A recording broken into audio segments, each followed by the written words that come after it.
Expected here at the James Ronald Webster Park. It is at the Stony Ground Beamers who have won the toss, choosing to bat. It is a massive. We'll take the field and it is going to be right to at the James Ronald Webster Park. Getting things off, bowling off the first ball. Wherever you are, take the bus, take the plane, take the van, take the train, the place to be. It is the JIWP. The finals about to be bowled off. First ball is going to be bowled by right, and it's going to be bowled into the man. Saunders. Akeem Saunders, all aggressive batsman. We saw him yesterday. First ball is going to be bowled by right, and it's going to be bowled. Saunders steps away. First delivery of this the finals.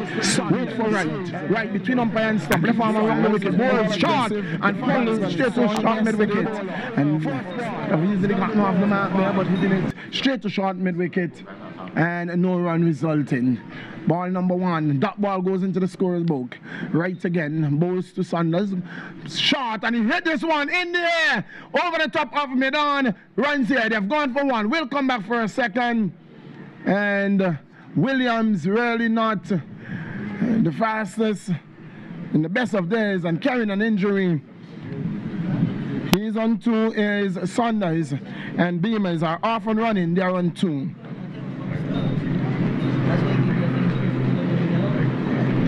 So Saunders would want to stay there today. Scored 8.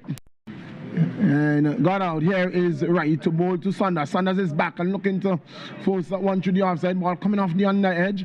No run resulting, just trickling back down the track. Score remains on 2. 2 for no loss. Here is right again. Ball number 3 to bowl to Saunders. Saunders is going to get runs here. They've gone for 1. And Kim Charles sends the return. Can't stop Saunders from moving on to 3, and the total to 3. 3 for no loss over number 1. Wherever you are invited. Entrance is free. Free. Come on, wherever you are, come down to the JIWP.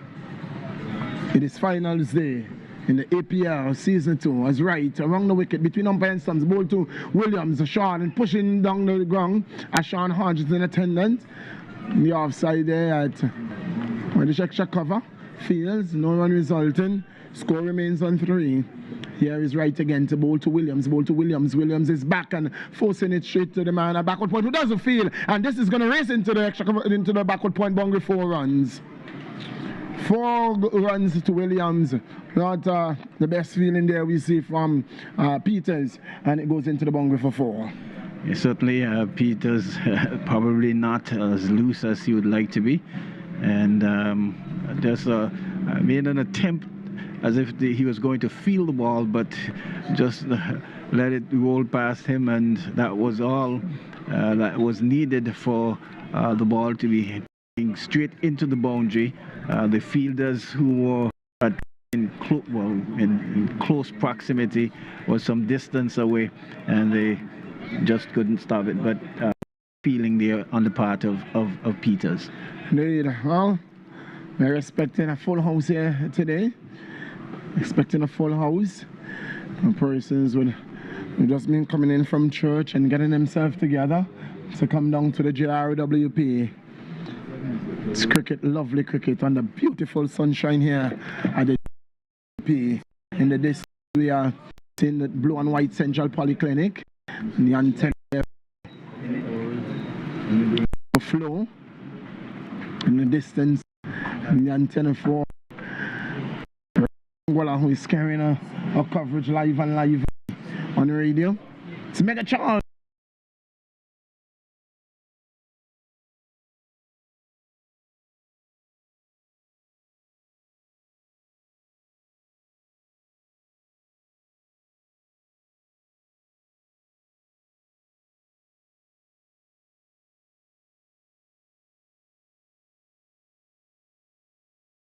About to begin from This is the commentator's booth, and it's going to be bowled by Peters. Umpires for this game is Hughes and Lake. Here is Peters. Runs away from us to bowl to Sanders. Bowl to Sanders. Sanders is walking this one, hitting this one. Short of fine leg, can only go and jog away to fetch the ball from someone who will relay it back to him. It goes away for 4, and Sanders in good form is showing and making a stake and claim on this the finals.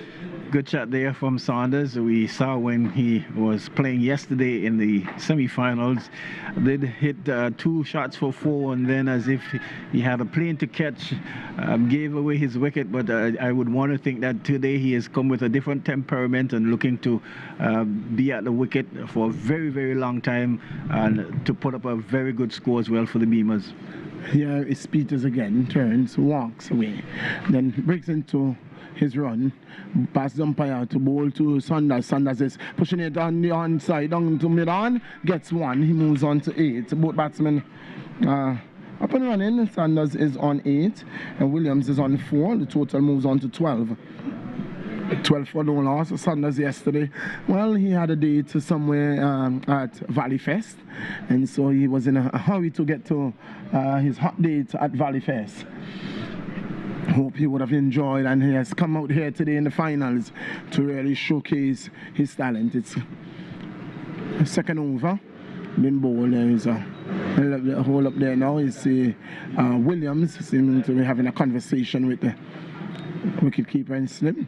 He taps away, looks around, waits for Peters, tugs at his pads. In his blue helmet, waits for Peters to this delivery. Peters is getting one short and wide on the leg side. Wide call by umpire, not cleanly taken by the keeper, but can't get more than 1 extra on wide. So it's 13 for no loss. 13 for no loss. Over number 2 in progress here. It is going to be an exciting game here. Oh, we saw 2 exciting semi-finals yesterday, and we are expecting no less. Here is Peters to bowl to Williams. Williams is getting one outside the house from that. He's cracking to extra cover. He's gonna get there. He does so. Feels well. Sends the return. That's a good bit of feeling. The return is not so good, but Jacob was right there. That's Jacob Earls backing up. Williams moves on to 5, and the total moves on to 14. 14 for no loss. Over number 2. Is winning the toss, choosing to bat first. They did so the last in the final preliminary round against the very opponent. Came out on the wrong side. Here is Peters to bowl to Sanders. Sanders is crashing this one straight to backward point, can't score. Wright is in attendance and checking to show his thumbs down. No run resulting. Score remains on 14 for no loss. As we see our visitors, they're hovering around. Tony, we have some nice visitors around who have been here with us all season. Yes, the place is very dry, hot and humid, and so to show that they may be looking for whatever they can find and pick up. Here is Peters to bowl to Sanders. Sanders is driving up to mid-off. They're going to get 1. Akeem Charles was in quickly, fumbles it. Can't stop the single. Can't stop Sanders from moving on to his 9th run, and the Beamers from moving on to 15. 15 for no loss. 15 for no loss. Beamers coming away yesterday with a victory over the finalists, well, last year's champions, Farrington Super Sixers. Here is Peters. Peters moves away to bowl to Williams. A shot, and was it the helmet or the back of the bat? We wait to see the signal, and that one we probably need to do a concussion check. Oh, that's off the helmet, and funny along. Peters and Williams, both from St. Martin. The end of the over, and at the end of over number 2, the Beamers are winning the toss, choosing to bat. They're 16 for no loss. It's a good start there to the Beamers, and the Williams getting himself all in a spot of bother there, as if he was too early into the shot, and realizing that he needed to take some evasive action there, but the helmet stood in the way, and were able to at least get a single from it, but no damage done there to the batter. They are playing the shot just a little too early, and been fooled there a little bit, Millington, in the person there of Williams. Indeed. Oh, big man with a big heart. He's a fighter. Damian Williams. Both plays for St. Martin. Him and Sherwin Peters.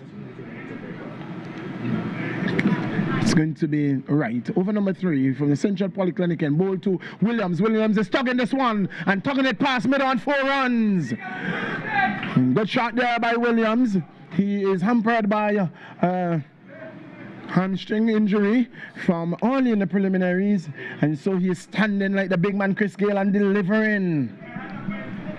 Yes, and this time playing a much better shot, just getting to the pitch of the ball and just pulling it into the onside there. The fielder out there had no chance at all. The ball was traveling very quickly, and 4 good ones to Williams.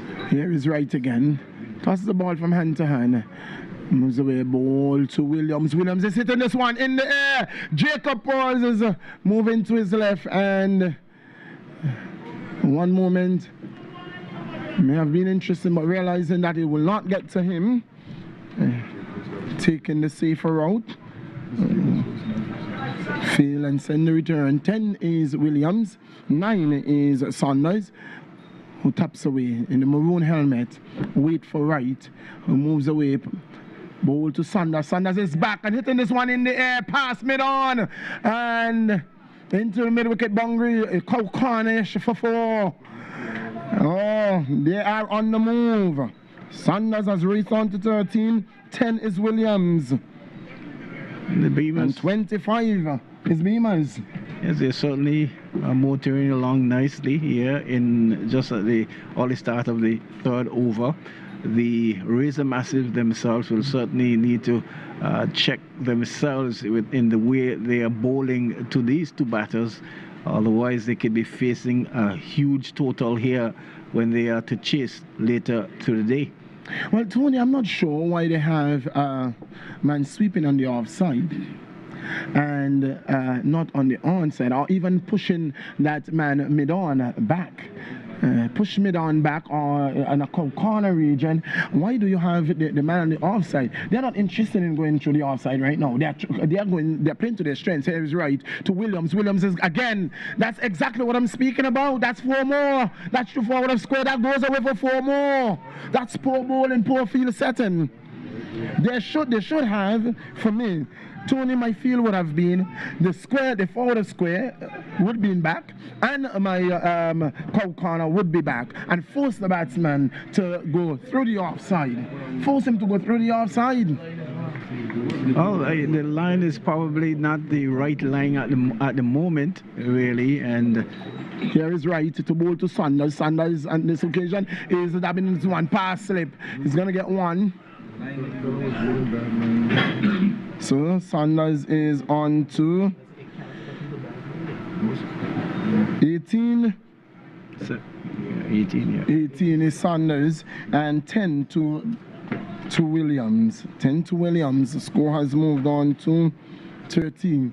Here is right to bowl to Williams. Williams is cutting this one to backward point, can't score. Come on. Rogers is on the right on the edge of the circle, because Damian Williams is hitting this ball hard. It is the end of over number 3, and at the end of 3, it is a 30 for no loss. So we're going at a tick of 10 and over, but we've seen some very in disciplined bowling here from the Razor Massive so far. You mentioned about the field setting, but I would want to believe that the right there, who would have bowled 2 overs from the Central Polyclinic end, has not gotten his line as the captain Ashan Hodge would have liked. And if you realize that both Saunders and Williams, they're doing quite a bit of improvisation as well and creating the opportunities to score boundaries on the onside milling. Yes. Well, the pressure of a final, the nerves of a finals. Yes, he wasn't preparing to be here, but here he is, and he has to show up for the Razor Massive. Razor Massive, who defeated the Pointers yesterday in the semi-final game. Here is Peters to bowl to Saunders. Saunders is pushing, dugging out Yorker. Well bowled by Peters. Getting the one. Rogers does the fielding. Score moves on to 31. And Saunders moves on to 19. 19 it is. 19. 31 for no loss. 31 for no loss. In the course of over number 4 as Peters makes a complete circle and walks away.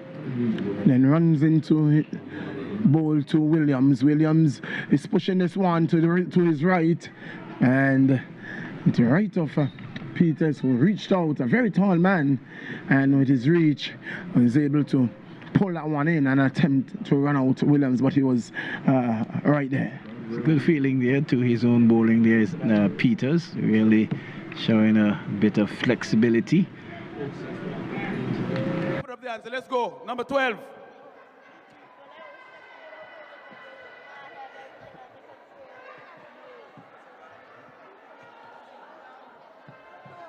Who is that wicked man? Number 12.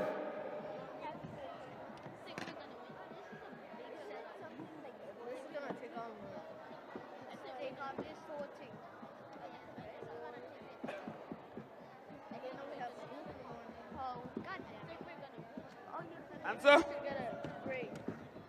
166 miles. Again? 166 miles. Just add a few miles to that and you're there. We are seeing a man wide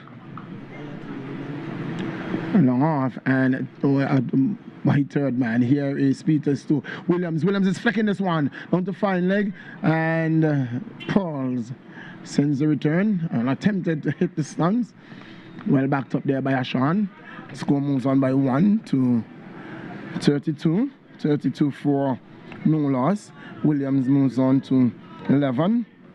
And Saunders, who is on 19, comes on to strike. Saunders taps away. Waits for Peters. As Peters turns, runs away, passes umpire late, ball to Saunders. Saunders is getting one that he's pushing through to cover. The man moves away from cover point and field, that's right. And Saunders gets one. He's into the 20.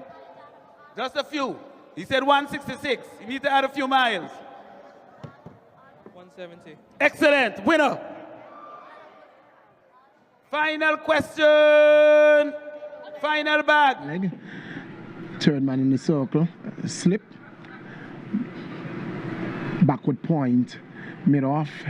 Extra cover, and a man on the deep extra cover boundary. Here is Peters to bowl to Williams. Bowl to Williams. Williams is getting one down the leg side. This is going to run into the fence. Go all the way for 4. We wait to see the signal from the umpire. Was it runs as is wides, and it is 4 runs. Bring it up.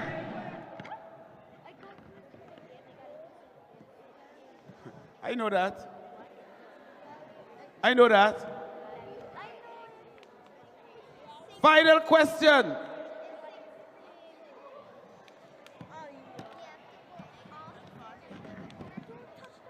Say. 180 degrees. 180 degrees. I can't hear. 80 degrees. No. throwing just a little bit down the onside, and the batter there in Williams was able to get a bat onto ball and picking up 4 good runs for his team. What I can say though, Doc, as I say good afternoon to you, Sanders has certainly looked a little bit more composed and assured of himself, as if he wanted to play a very, very long innings today as compared to yesterday. Yes, it looks like they are also going to have a change in bowling for the Polyclinic, and for the second game in a row, we're seeing Kenroy David in the power play. Usually a death bowler for the Razor Massives, but with the introduction of Jacob Powell to the side, it's allowed David to become a wicket taker of sorts in the power play. And he'll look to get one of these wickets of Saunders or Williams. Saunders is having a change of bat. We'll see. Say again, sister. 190 degrees. 190 degrees. No. 120 degrees. 120 degrees. 120 degrees, correct. Make some noise for winners.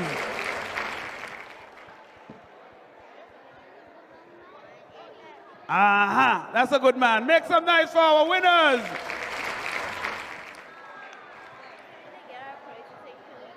Good. Second. Yes. I would like to ask y'all to leave the stage for a minute, please. Start with the school. Let's start with the school. Let them leave first. Then you leave. Yes. Then Vivian Vanterpool. Hold on, sir. Hold on. Valley. Adrian T. Marvis Vanterpool. And Aurelia Primary. We have some scores.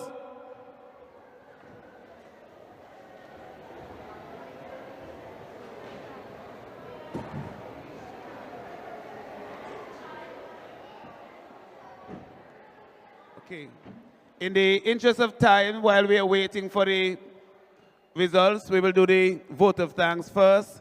Then we will do the announcement of winners and the certificate. Good evening, everyone. B.W.I who have won the toss, choosing to bat. There is a massive.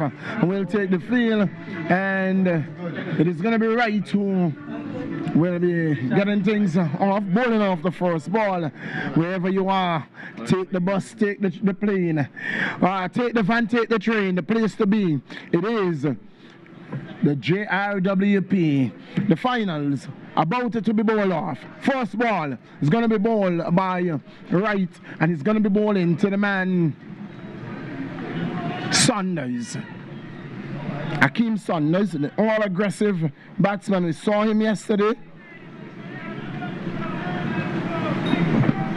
Is Saunders, stops away, first delivery of this, the finals. Wait for right between umpire and stump, left arm around the wicket, bowls short and pull straight to short mid-wicket.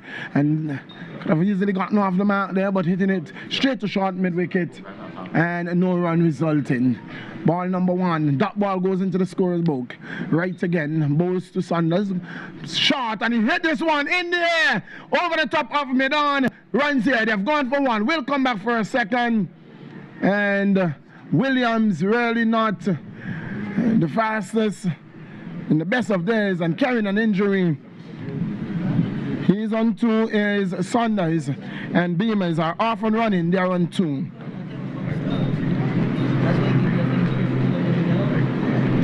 So Saunders would want to stay there today. He would really want to stay and bat. Yesterday he scored 8. And got out. Here is right to bowl to Saunders. Saunders is back and looking to force that one to the offside ball, coming off the under edge. No run resulting, just trickling back down the track. Score remains on 2 for no loss. Here is right again. Ball number 3 to bowl to Saunders. Saunders is going to get runs here. They've gone for 1. And Kim Charles sends the return. Can't stop Saunders from moving on to 3, and the total to 3 for no loss. over number 1, wherever you are invited. Entrance is free. Free. Come on, wherever you are, come down to the JRWP. It is finals day in the APL Season 2. As right around the wicket between umpire and sons, ball to Williams, Sean, and pushing down the ground. Sean Hodge is in attendance. The offside there at where the extra cover. Fields, no run resulting. Score remains on 3. Here is right again to bowl to Williams. Williams is back and forcing it straight to the man at backward point who doesn't feel. And this is going to race into the backward point boundary. 4 runs.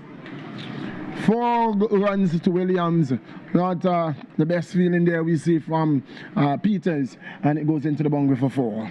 Yeah, certainly Peters probably not as loose as he would like to be.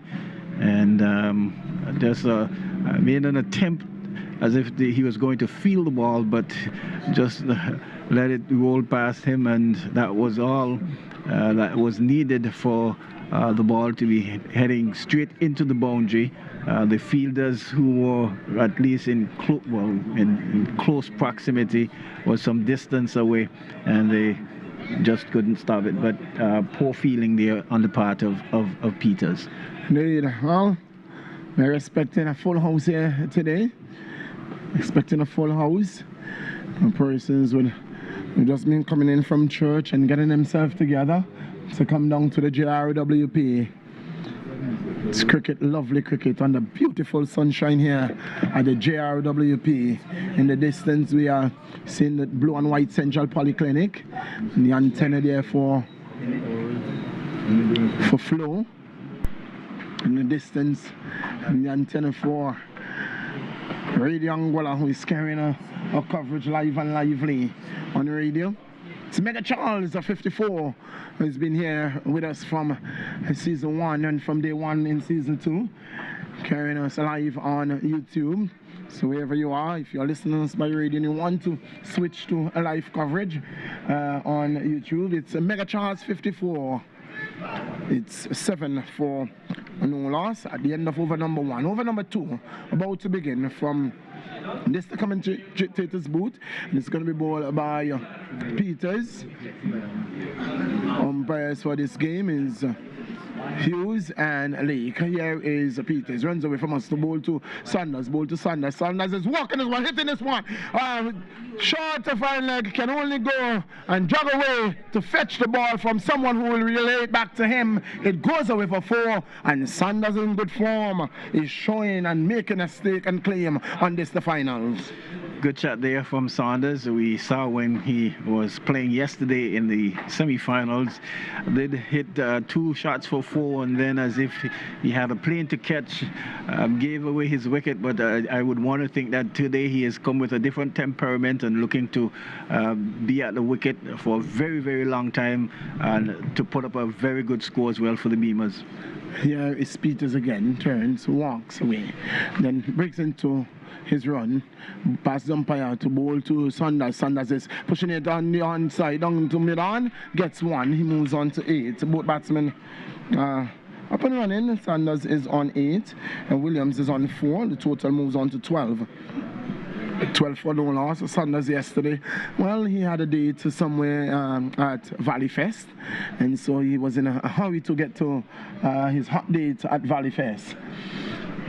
Hope he would have enjoyed, and he has come out here today in the finals to really showcase his talent. It's a second over been bowled. There is a hole up there now. Is Williams seeming to be having a conversation with the wicketkeeper and slip. He taps away, looks around, waits for Peters, tugs at his pads. In his blue helmet, waits for Peters to this delivery. Peters is getting one short and wide on the leg side. Wide call by the umpire. Not cleanly taken by the keeper, but can't get more than 1 extra on wide. So it's 13 for no loss. 13 for no loss. Over number 2 in progress here. It is going to be an exciting game here. Oh, we saw 2 exciting semi-finals yesterday, and we are expecting no less. Here is Peters to bowl to Williams. Williams is getting one outside the house, and that is cracking to extra cover. He's gonna get there. He does so. Feels well. Sends the return. That's a good bit of feeling. The return is not so good, but Jacob was right there. That's Jacob Earls backing up. Williams moves on to 5, and the total moves on to 14. A 14 for no loss. Over number 2. Is winning the toss, choosing to bat first. They did so in the final preliminary round against the very opponent. Came out on the wrong side. Here is Peters to bowl to Saunders. Saunders is crashing this one straight to backward point, can't score. Wright is in attendance and checking to show his thumbs down. No run resulting. Score remains on 14. 14 for no loss. As we see our visitors, they're hovering around. Tony, we have some nice visitors around, have been here with us all season. Yes, place is very dry, hot and humid, and so to show that they may be looking for whatever they can find and pick up. Here is Peters to bowl to Saunders. Saunders is driving up to mid-off. They're going to get one. Akeem Charles was in quickly. Fumbles it. Can't stop the single. Can't stop Saunders from moving on to his 9th run, and the Beamers from moving on to 15. 15 for no loss. 15 for no loss. Beamers coming away yesterday with a victory over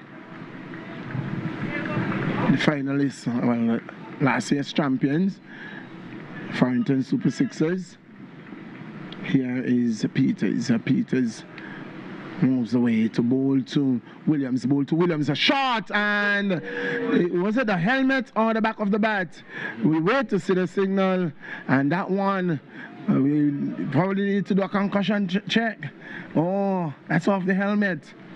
And funny along, Peters and Williams, both from St. Martin. The end of the over, and at the end of over number 2, the Beamers are winning the toss, choosing to bat. They're 16 for no loss. It's a good start there to the Beamers, and Williams getting himself all in a spot of bother there, as if he was too early into the shot, and realizing that he needed to take some evasive action there, but the helmet stood in the way, and were able to at least get a single from it, but no damage done there to the batter.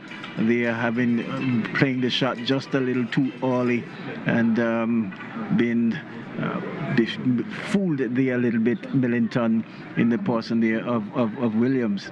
Indeed. Oh, a big man with a big heart. He's a fighter. Damian Williams. Both plays for St. Martin. Him and Sherwin Peters. It's going to be right. Over number 3 from the Central Polyclinic and bowl to Williams. Williams is tugging this one and tugging it past mid on 4 runs. Good shot there by Williams.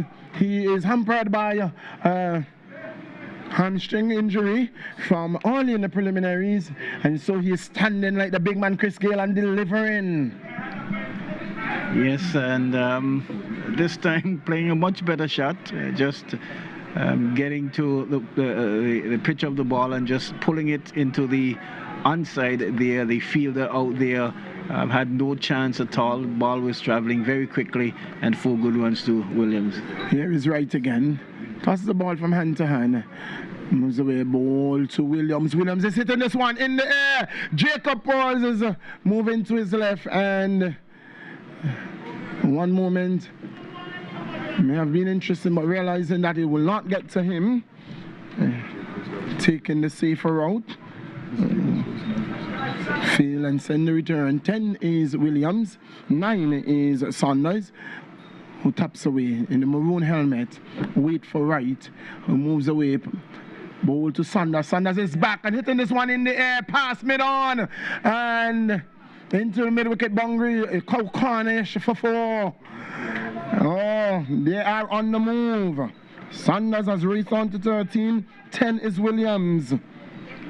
The Beamers. And 25 is Beamers.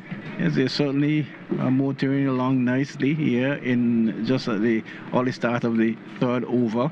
The Razor Massive themselves will certainly need to check themselves in the way they are bowling to these two batters. Otherwise, they could be facing a huge total here when they are to chase later through the day. Well, Tony, I'm not sure why they have man sweeping on the offside and not on the onside, or even pushing that man mid-on back. Push mid-on back or in a corner region. Why do you have the man on the offside? They're not interested in going through the offside right now. They're playing to their strengths. Here is right to Williams. Williams is again. That's exactly what I'm speaking about. That's 4 more. That's the forward of square. That goes away for 4 more. That's poor bowling, poor field setting.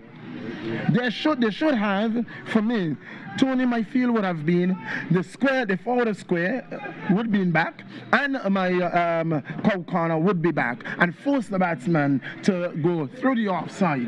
Force him to go through the offside.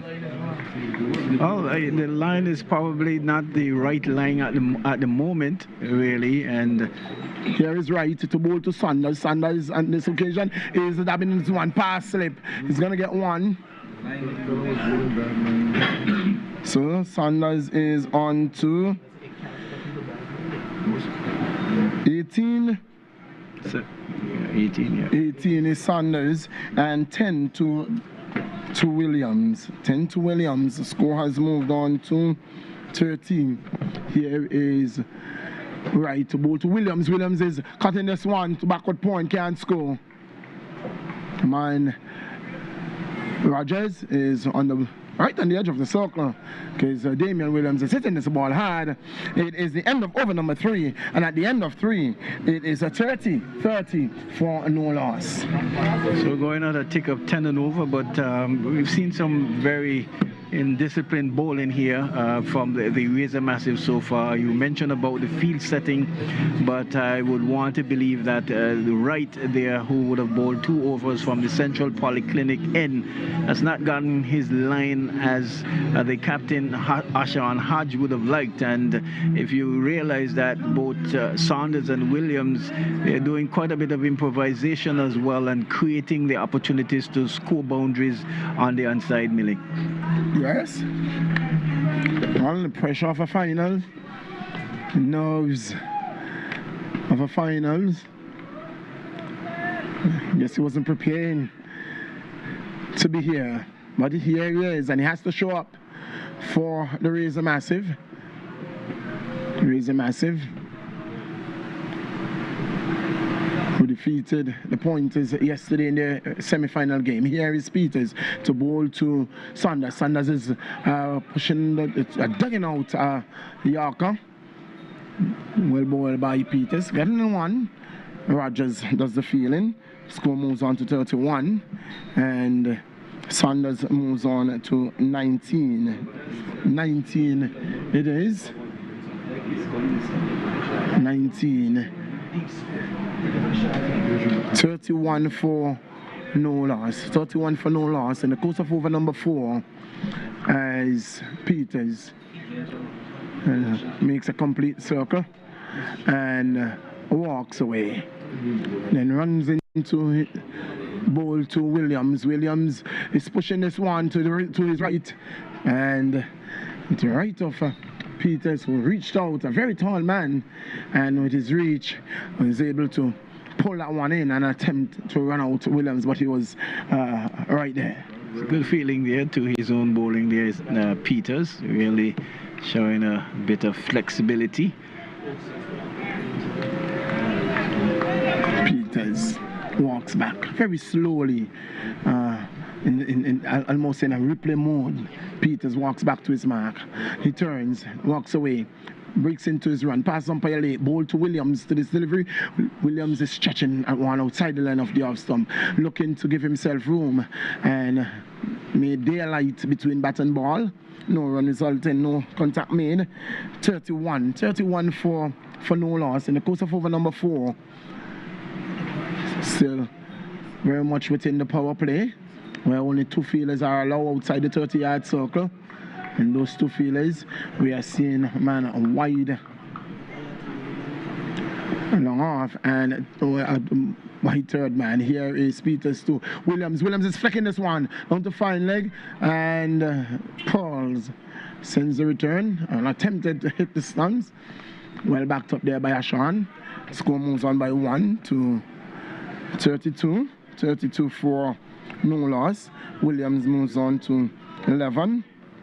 And Saunders, who is on 19, comes on to strike. Saunders taps away.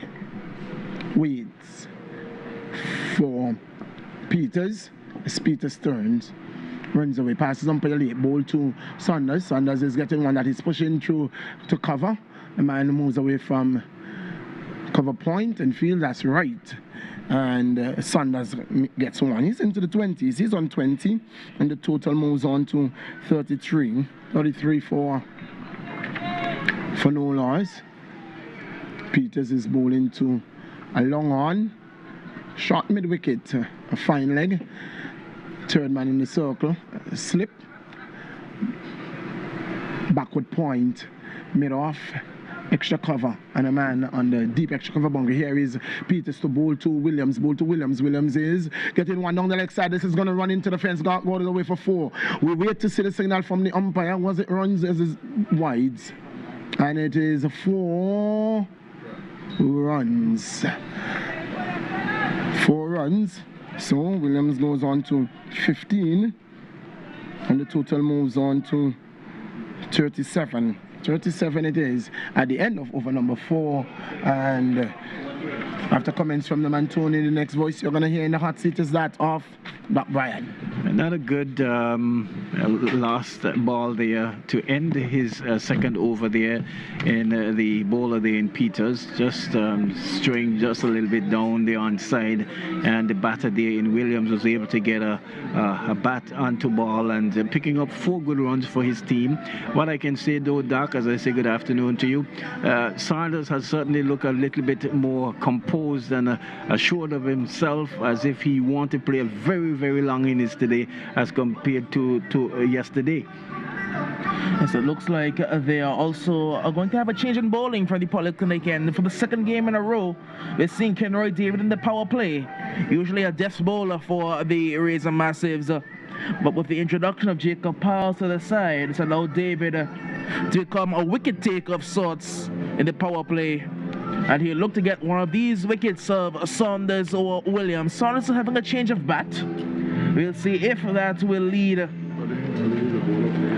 to any more success, or will it lead to his downfall. He's just had a change of bat brought to him, it looks like, by Giovanni Gums. Saunders, he is 20 from 13. Williams is 15 from 11. Going well, the Beamers. We're going at 9.25 runs and over thus far in the power play. As I'm going to say a good afternoon to Sambo. Let me say good afternoon to all those who are tuned in to the cricket here at the JRW. Good afternoon, everybody. Kenroy David, the right-arm medium pacer, will be bowling over the wicket from the Polyclinic end. Akeem Saunders adjusts his pads and then starts to tap away. David doing a couple stretches, trying to get the back loose. Here comes Kenroy David now into bowl to Akeem Saunders. This one is pitching about the off stump, and Saunders is covering up his stumps well. That's no runner. We know that Kenroy David is not the fastest bowler, but typical of most death bowlers, very accurate, has a very good in-swinging Yorker, and he gets his slower balls right as well. David turns now, breaks into his run, passes the umpire into ball to Akeem Saunders. This one is shorter, and Saunders just punching it off the back foot to mid-on. A misfield. It could have been a close chance, but Sherwin Peters couldn't collect it cleanly. They end up getting a single. Saunders moves to 21. The score moves to 38 without loss here in the course of over number 5. Partnership is 38 from 26 deliveries. Good going thus far by Saunders and Williams. Damian Williams is on strike now. He is on 15 from 11. David into bowl to Williams. Williams is covering up once again, and that's going to be yet again no run. 1 run off 3 deliveries thus far. This Kenroy David over. A deep cover and the fine leg. The 2 men are out of the circle. David cannot afford to stray down the leg side. David into ball to Williams. Williams opening the face and trying to guide it. He will get it towards cover and pick up a single.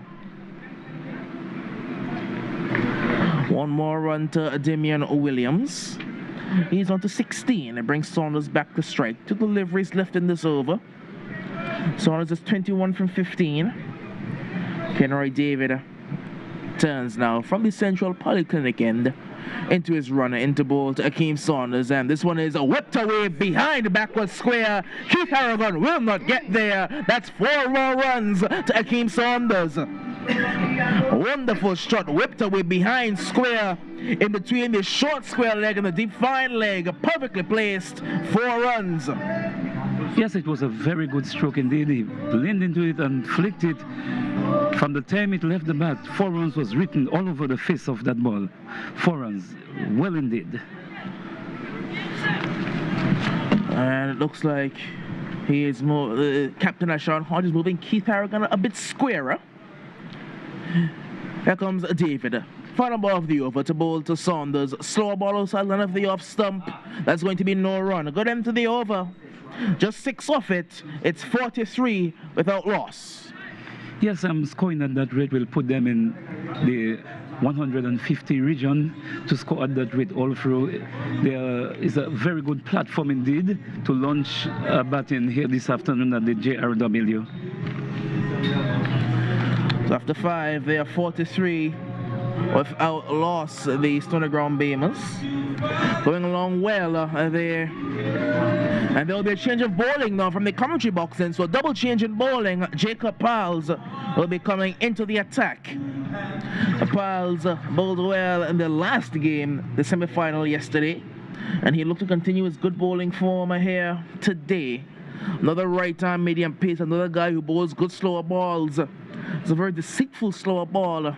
Doesn't get much pace, not the fastest bowler, but again, very accurate, and he bowls to his field well. You see, that is what you need, good control of your bowlers. Not extreme pace, but good control. Yesterday, we did not see Akeem Charles having a bowl. I suspect you'll see Richard Burton operating in the power play. Burton, the leg spinner, he's been in very good bowling form and batting form, a man of the match performance in the semi-final.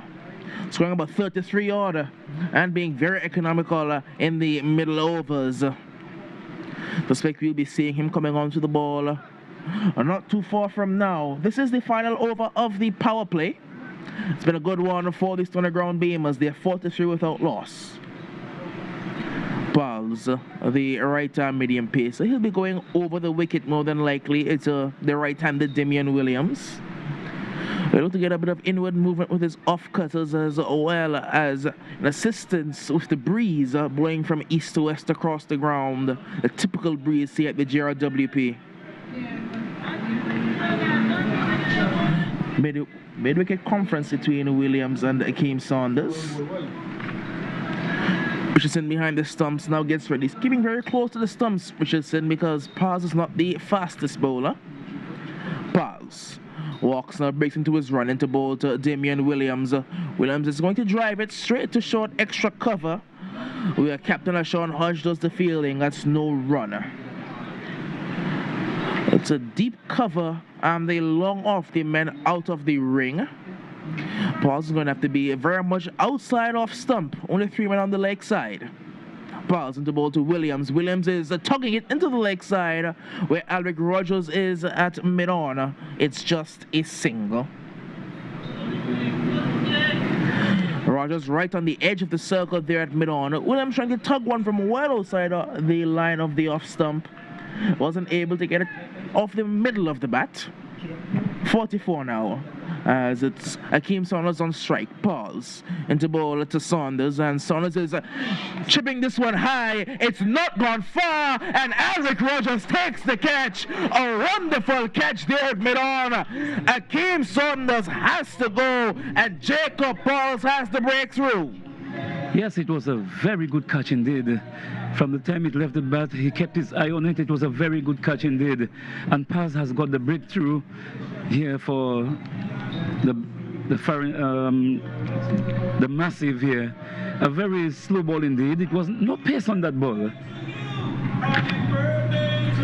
Well, it's going to be the captain walking to the middle now. Captain Dion Burton. He was the man who shepherded his team to victory for the most part yesterday in the semi-final. Fell just before his team was able to get over the line, but it was his very sensible innings that got his team to that target of 136, I believe, for victory. He's walking to the middle now to partner Damian Williams. It was that partnership as Saunders trying to go over the leg side. I said that Pauls had to be accurate outside of the off stump. That's exactly what he was. And Saunders trying to manufacture a shot that wasn't there for him. Got a leaning edge straight up into the air. Yes, you said there is no need for these strokes than working the ball around.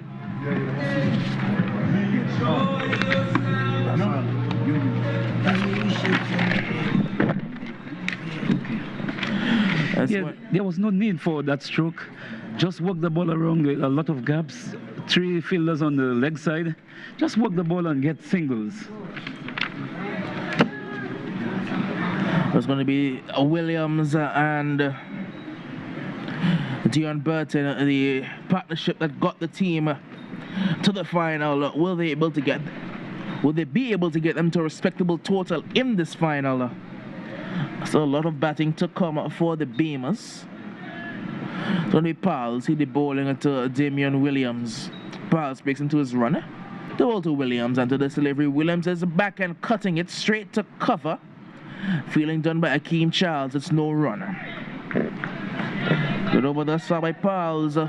Just 1 run off it, and the prize wicket of the inform Akeem Saunders.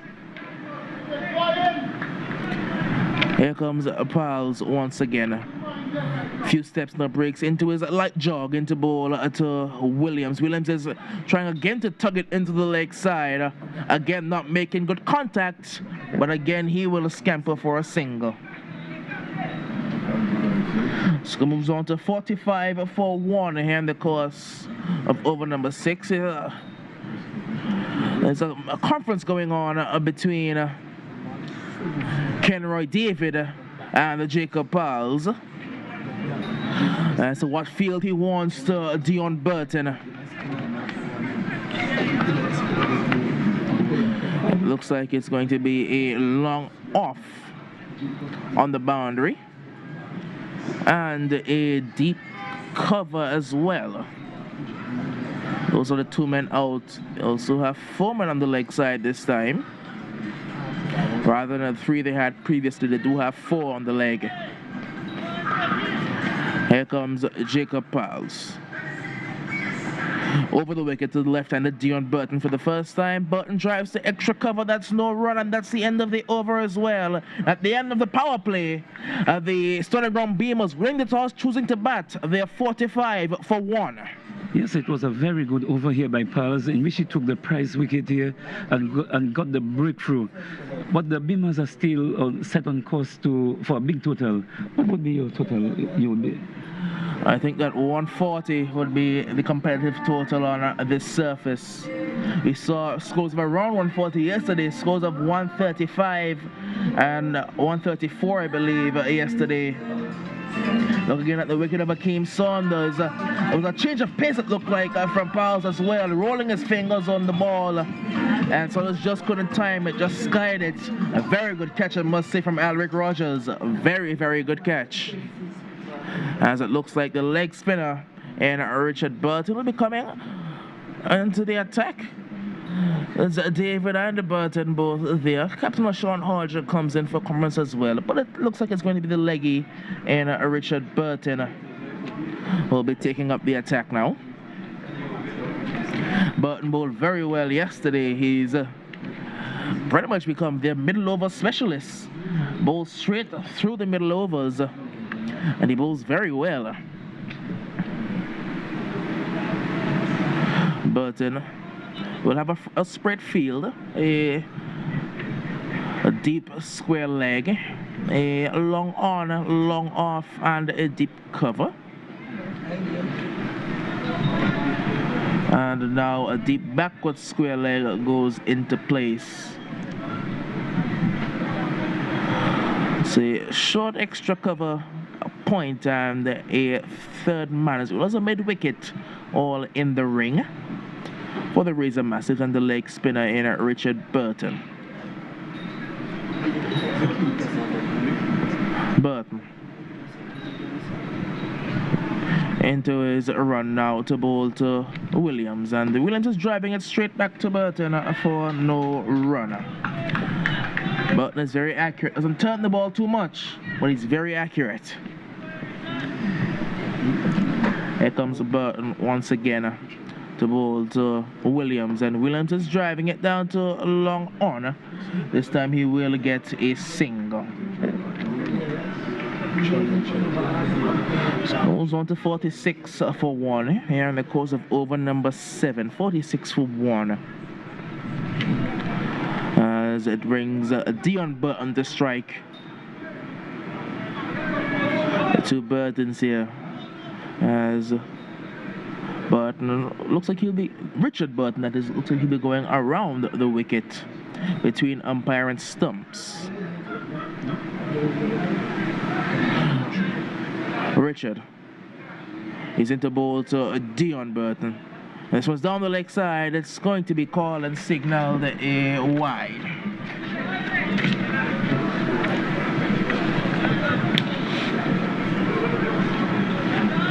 A wide, the signal there. You have to bowl that one again. Burton to bowl to Dion Burton. This one is off the pad. He was going for a very big heave over the leg side. The ball kept just a bit low, so he couldn't make contact. That's another dot ball to be added to the scorer's book. Run rate has dropped to about 7.23 now. It was well over 9 a couple overs ago. Richard Burton to bowl to Dion. Dion is driving straight back to the bowler in Richard for no run. Yet another dot ball.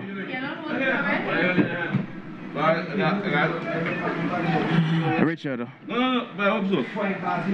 Once again, he's into ball to Dion Burton, but is clipping it into the leg side, down towards Ronald right at the deep backward square boundary. He will get a single.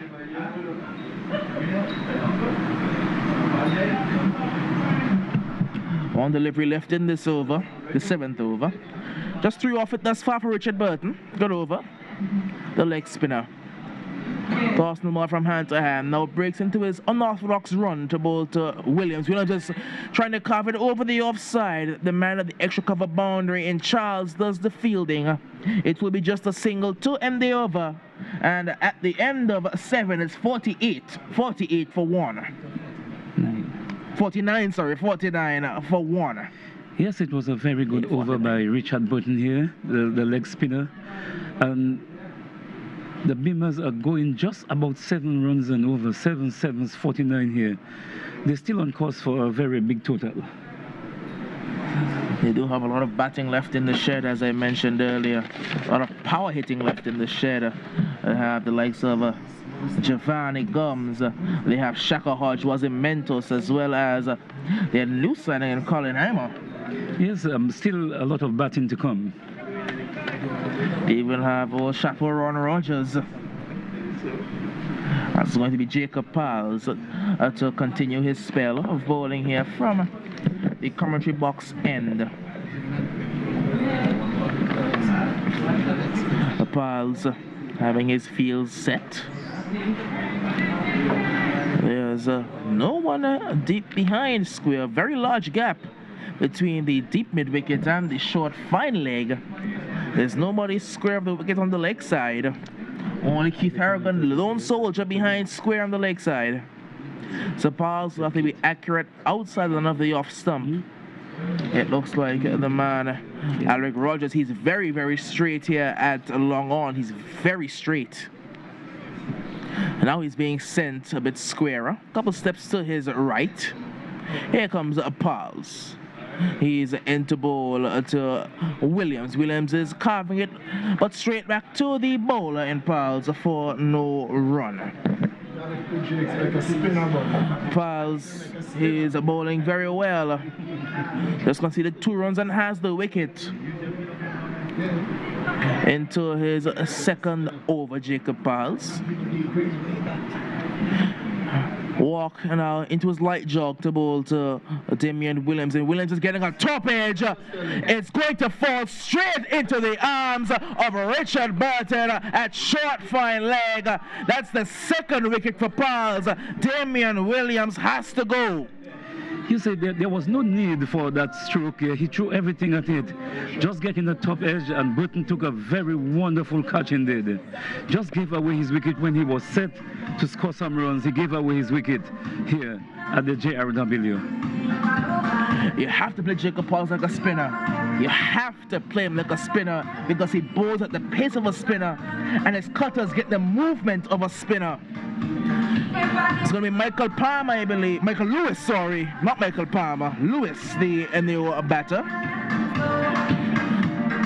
Lewis, he batted very well, opening the batting in the semi-final.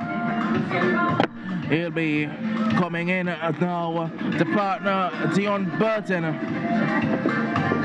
Again, a very deep batting lineup for the Stony Ground Beamers. A very, very deep batting lineup.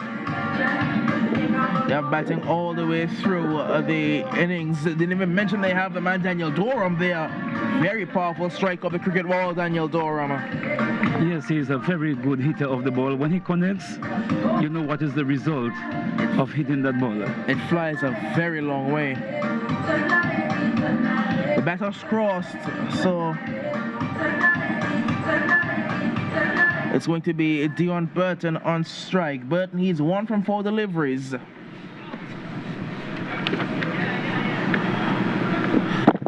Yet to really get into his innings, the captain, Dion Burton. A very offside heavy field, a deep cover and a deep cover point.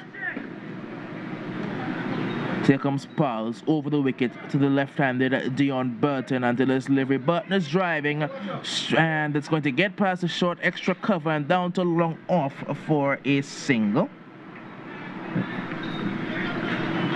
The 50 has been raised. It's 50 for 2 here in the course of over number 8. 50 for 2. It's going to be Lewis, sorry, on strike. Keep calling Michael Palmer for some reason. Palmer, of course, playing with the Leeward Island under 17s. But it's Michael Lewis who is here now playing for the Stony Ground Beamers. I was watching the Leeward Island under 17s playing a couple days ago. Palmer scored a brilliant half century.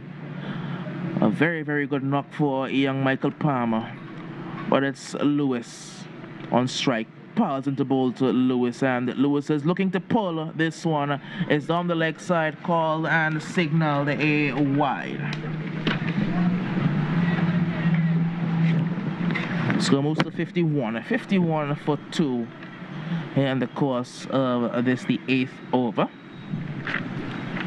It's Piles into bowl to Lewis, and getting one of the off stump. They only got a bottom edge too, and they do get a single as the ball crept away towards a short point region.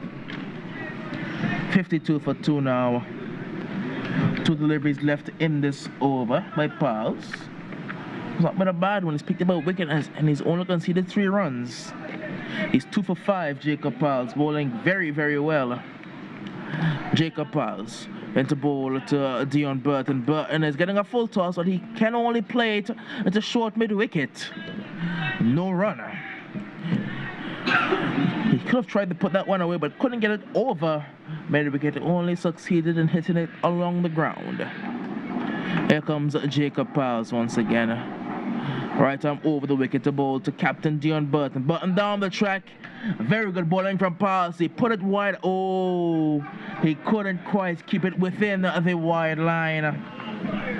He tried to force it wider to get Dion Burton off his game.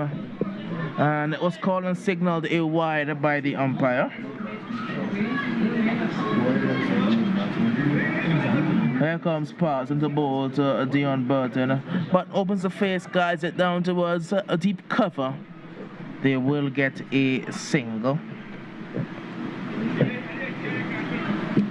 That's going to be the end of the 8th over. At the end of 8, the Sunderground Beamers, they are 54 for 2. 54 for 2 at the end of 8 overs. Yes, it was a very tidy over here by Pals in which only 2 runs came from that over. He is bowling very well, Jacob Pals here. A very good over by him. Decided to bat. They are 54 for 2. 54 for 2. At the end of over number 8. Very good wicket prepared by John Jeffers. Very good job. We've seen the completion of 8 overs. And we are seeing a wonderful trophy here, first place trophy right in front of us. As I say, good afternoon and welcome for the first time to the mic, Emmanuel Fudge. Good afternoon. Really quite a lovely day for cricket here at the James Ronald Webster Park. Indeed, it's going to be Burton to continue from the Central Polyclinic end to the left-handed Dion Burton. Over the wicket, bowls to Burton. Burton is driving this one down to a long half. They've gone for 1. That's all they're going to be. As Burton moves on by 1 to 4, and the total moves on to 55. 55 for 2. 55 for 2. Michael Lewis and Dion Burton. The onus is on them to look to rebel, to consolidate the innings for the BMIs. Look for at least 140, you think, will be a challenging score in this finals round? I figure 150 might be a secure score. 140, well in the works. It's 55 for 2 as we watch Burton. Moves away to bowl to Lewis. Lewis is coming forward and getting this one off the edge. Goes on to short a third. Gets 1 as Lewis. Lewis is on to 2. Burton is on 4, and the total moves on to 56. 56 for 2 in the course of over number 9. Course of over number 9 being bowled by Burton from the Central Polyclinic end. Burton again is very unique style as Burton looks to lob this one around wide. Call and signal by the umpire. Umpire Hughes. So he's having fringe there. That's a wide. That's the 5th wide of the innings. Over number 9. Here is Burton. Ball to Burton. Another wide on the offside. One down the leg side. Not getting his radar right at all, Ralph. Yeah, line bowling to a left and right hand. It could be a little difficult, but we are playing in a day where you have quite a bit of wind too, Millie. That has to be taken into account. Yeah, it's very windy here at the JRWP. Here is Burton to bowl to Burton. Burton is running this one down to short third. He's gonna get 1 very quickly, and a stronger throw there. A stronger choke would have found the Lewis shot. Yeah, might have been a bit of trouble, but he was coming forward with the momentum just to lob it. He couldn't get his arms out as wide to get any significant power, and the batsman got home safely. Yes, it took a long time. At the end, the ball took to get to the keeper, but in the end, Lewis got home safely. Score moves on to 59. 59. Here is Burton, the ball to one that is lobbed up, and he's hit that one. 2 bounces down to long half is Lewis. He gets his 4th run, Michael Lewis. It's a 4 to Lewis. He is on the 9th strike, and Dion Burton is on 5. Here is Burton with the 5th ball of the over to bowl to Dion Burton, who is pushing it straight back down the track. No run resulting. Score remains on 60 for 1 in the course of over number 9. With 1 ball remaining in the 9th over. Burton to bowl to Burton, who is hitting this one down to long off. He's gonna get 1 as it looks like Peters comes off at the boundary fields. And the end of over number 9, the BMA is winning the toss, choosing to bat. They are 61 for 2. Certainly the two batsmen out in the middle melee, they are seeking to reconsolidate to get the Beamers in a much more respectable position. The opening batsmen were doing well, playing on a fairly true wicket. The wicket is being played on the third time in some 24 hours, so the wicket will be much more firm than normal. And if Beamers are to make a decent score, we expect that there has to be a partnership, and the quicker it can start, it would make it much better for propelling the innings along. Well, Ralph, so far, Jacob Pearls has bowled 2 overs and has picked up 2 for 7. Yeah, Jacob is a sort of little tricky bowler. No, nothing magnificent about pace, nothing about spin, but he's somewhere in the middle. Don't get a significant deal of movement, but at times the ball tends to drop out of the air, and you're going to have to be very cautious in playing him. And I think this would be one of the challenges for the Beamers, is to get Jacob Paul off the ball and allow them to go to their second tier of bowlers. Well, they will have to get to the halfway point and then reassess. Here is Paul's ball to Burton. Burton is driving well, down to long off. They've gone for 1. We'll be looking for a second. They will not get it as Rogers aimed to throw the stumps down. He was telling William Lewis that you can come. I have the ball, you can take the chance. Chance my arm. Lewis was not willing to do so at all. Burton is on 6. Total moves on to 62. And Lewis in the maroon helmet. Leeward Island West Indies color. Helmet.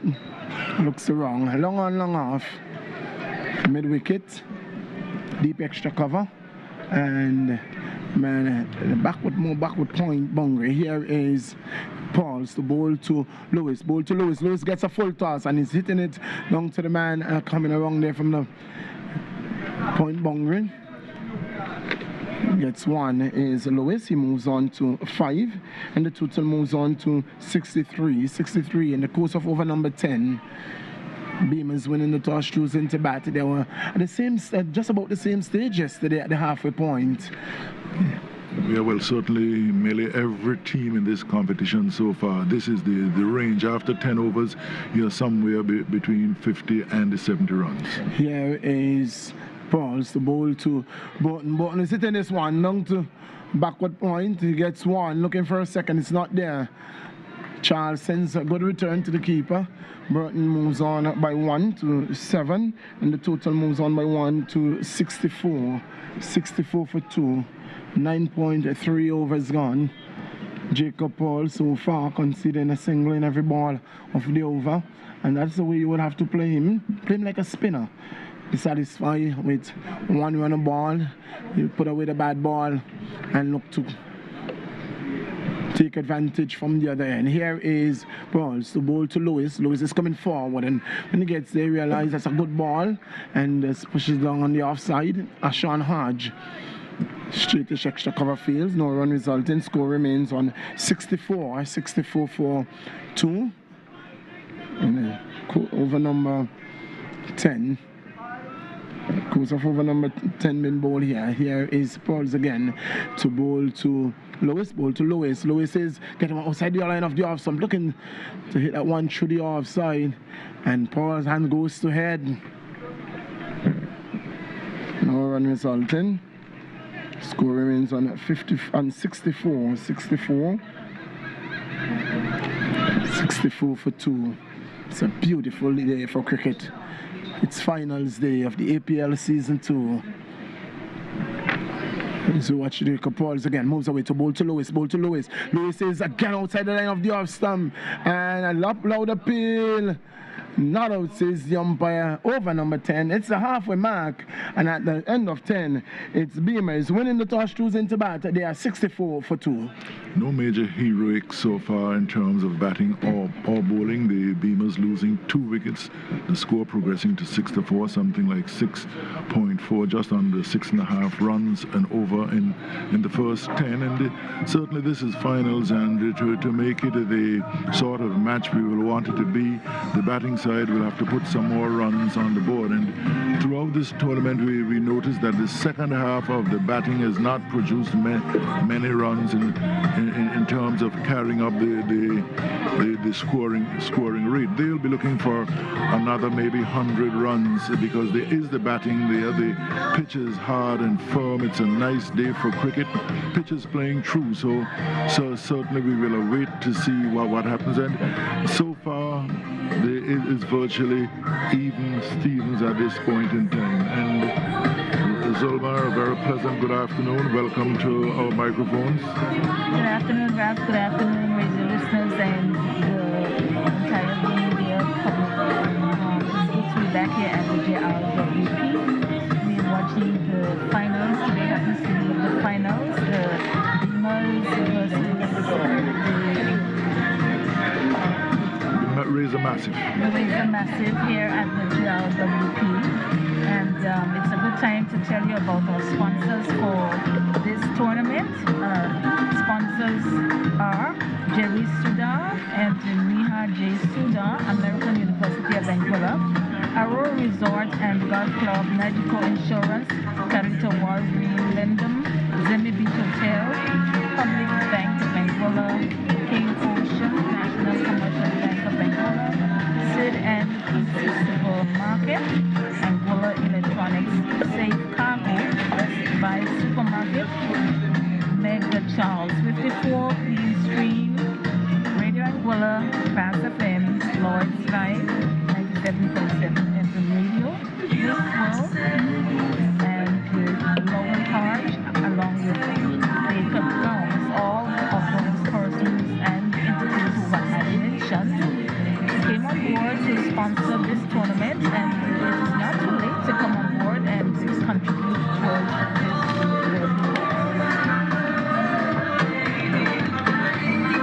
So the score here at the James Ronald Webster Park at the end of the first 10 overs, the first half of the Beamers batting, 64 for the loss of 2. The openers start quite merrily, picked up two wickets. Some rather careless batting led to the downfall of each of the wickets so far.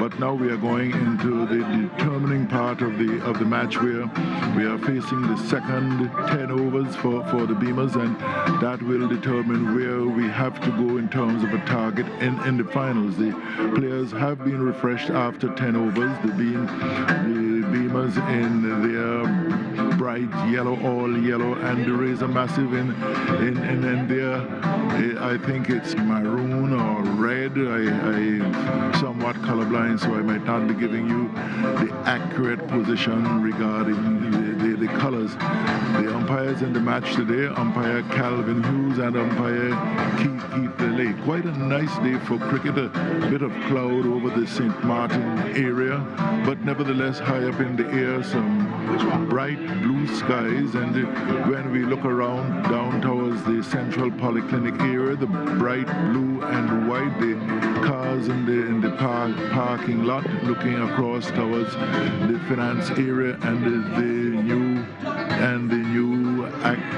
new road.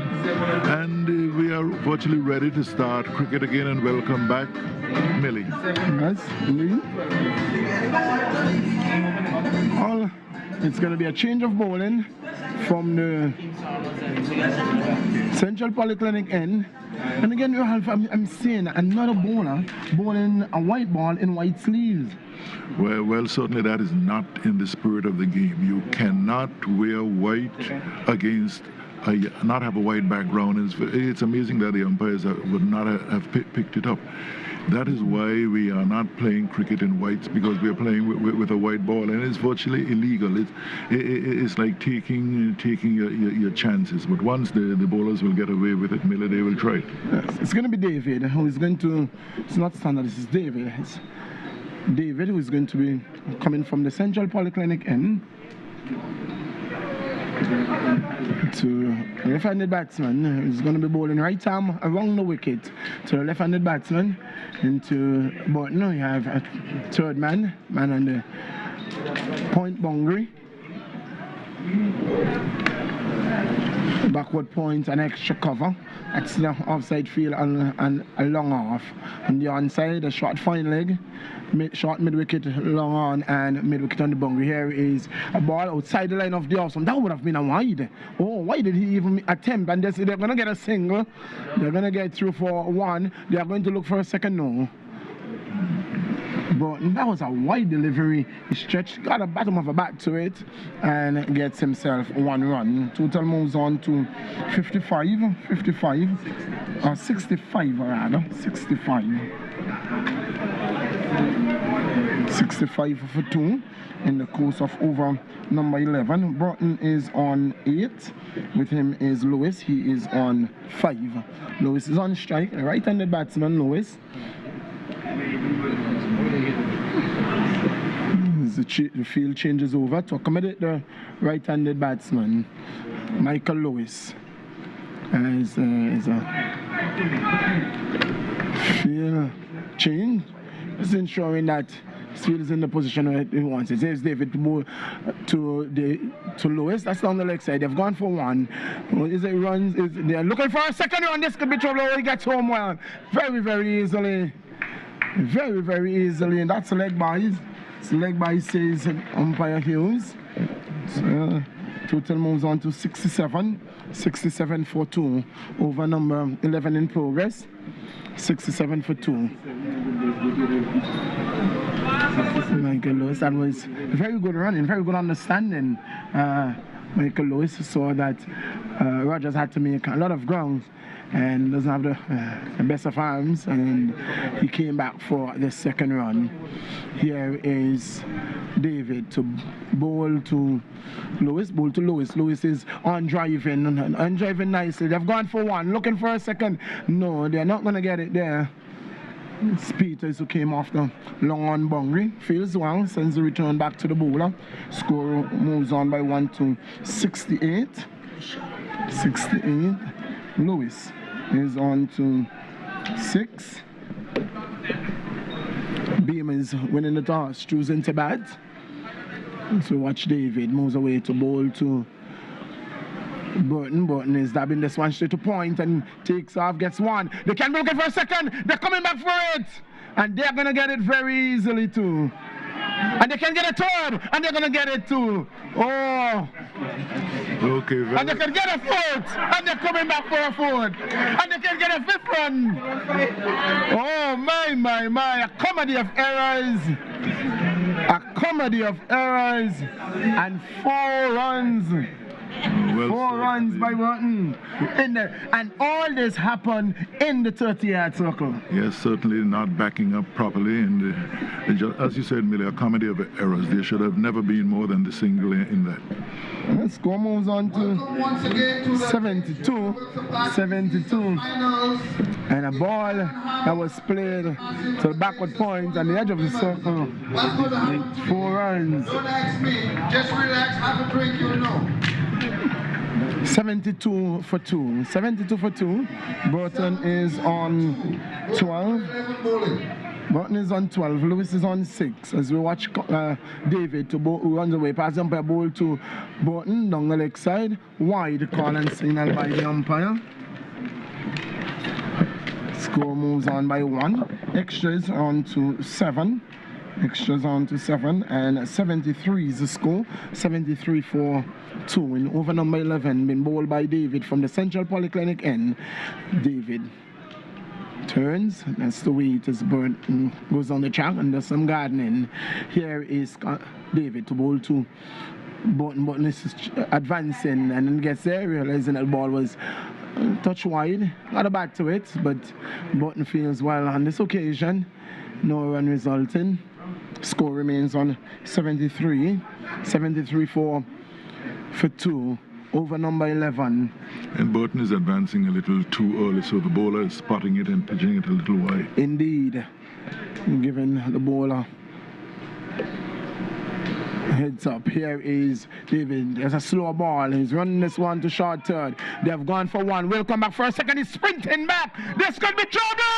And it's gone. Suicide second run. Suicidal, and the all-important wicket is gone. The dangerous Dion Bono is run out.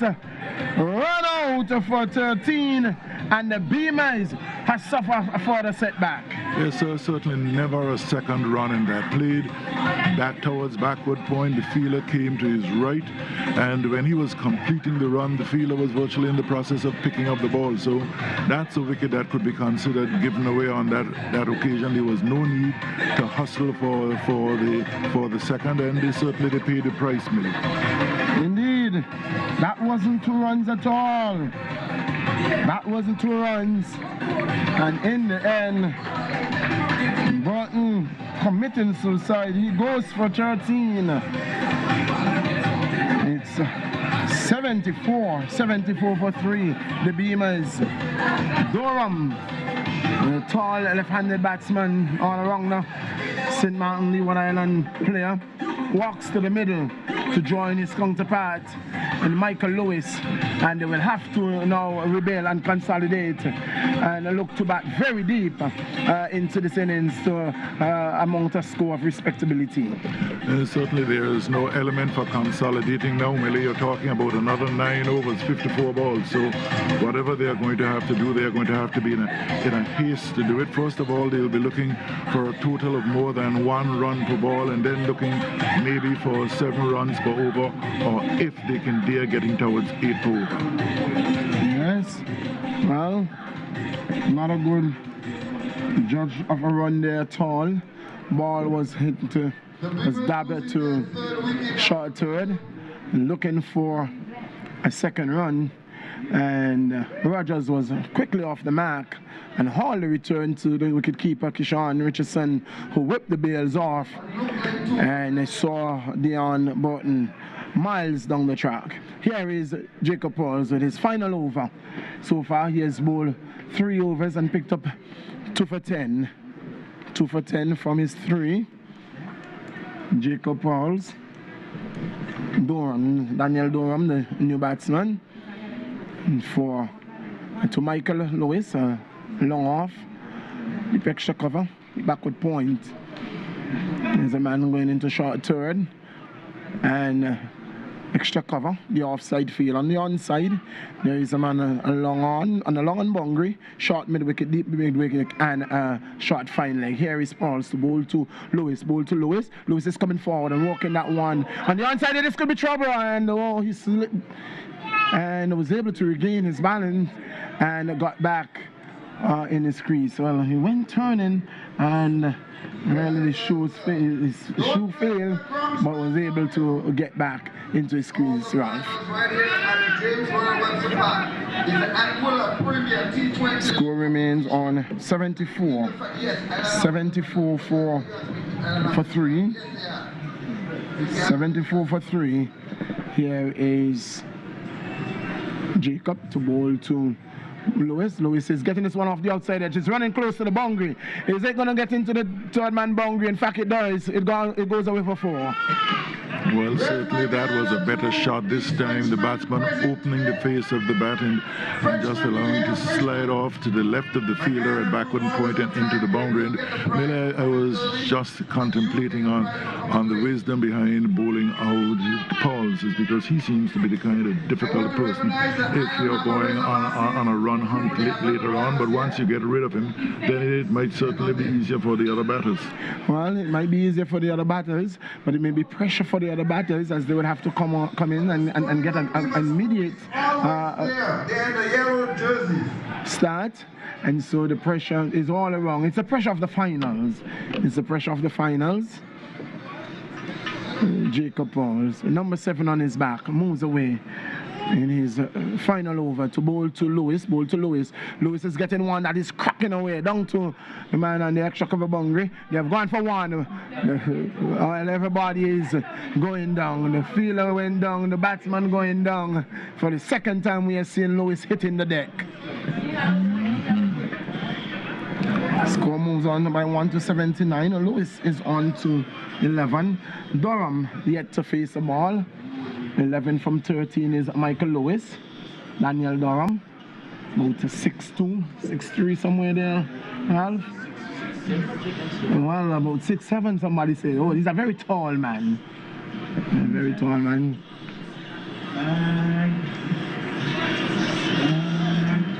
Field changes over to accommodate the left-handed batsman. Durham taps away. Waits for Jacob Prowse. Prowse walks and then breaks into a jog, bowls to Durham. Durham is pulling this one up back the track on the onside. Jacob doesn't feel it is Ashan Hodge who comes along in the field. It's cheatish. Shot mid-wicket, Ashan Hodge. Score remains on 79 for 3 in over number 12. At the end of this over, the next voice you're going to hear is the man Keith Carty. And again, similar shot, a very identical occurrence. Ashan Hodge fields, no run resulting. Score remains on 79 for 3. Durham yet to score. Durham taps away, waits for Pauls. Final ball of his spell. Picked up 2 for 15 so far. Here is Pauls to bowl to Durham. Durham is driving one. Oh, Lewis is out of his crease. They've gone for one, looking for a second, and it's not on. At the end of the over, the end of Jacob's spell, is a bowler spell. 4 overs and has taken 2 for 16 rounds. Certainly he has done his work. He has been the tricky bowler in terms of the razor massive attack, and certainly one of the things the Beamers wouldn't want to do today is, like has been done in the past, to lose wickets in a bundle. And most of the wickets going down thus far would have gone down from very careless and unnecessary errors. And they'll be looking for a score somewhere in the 150 region.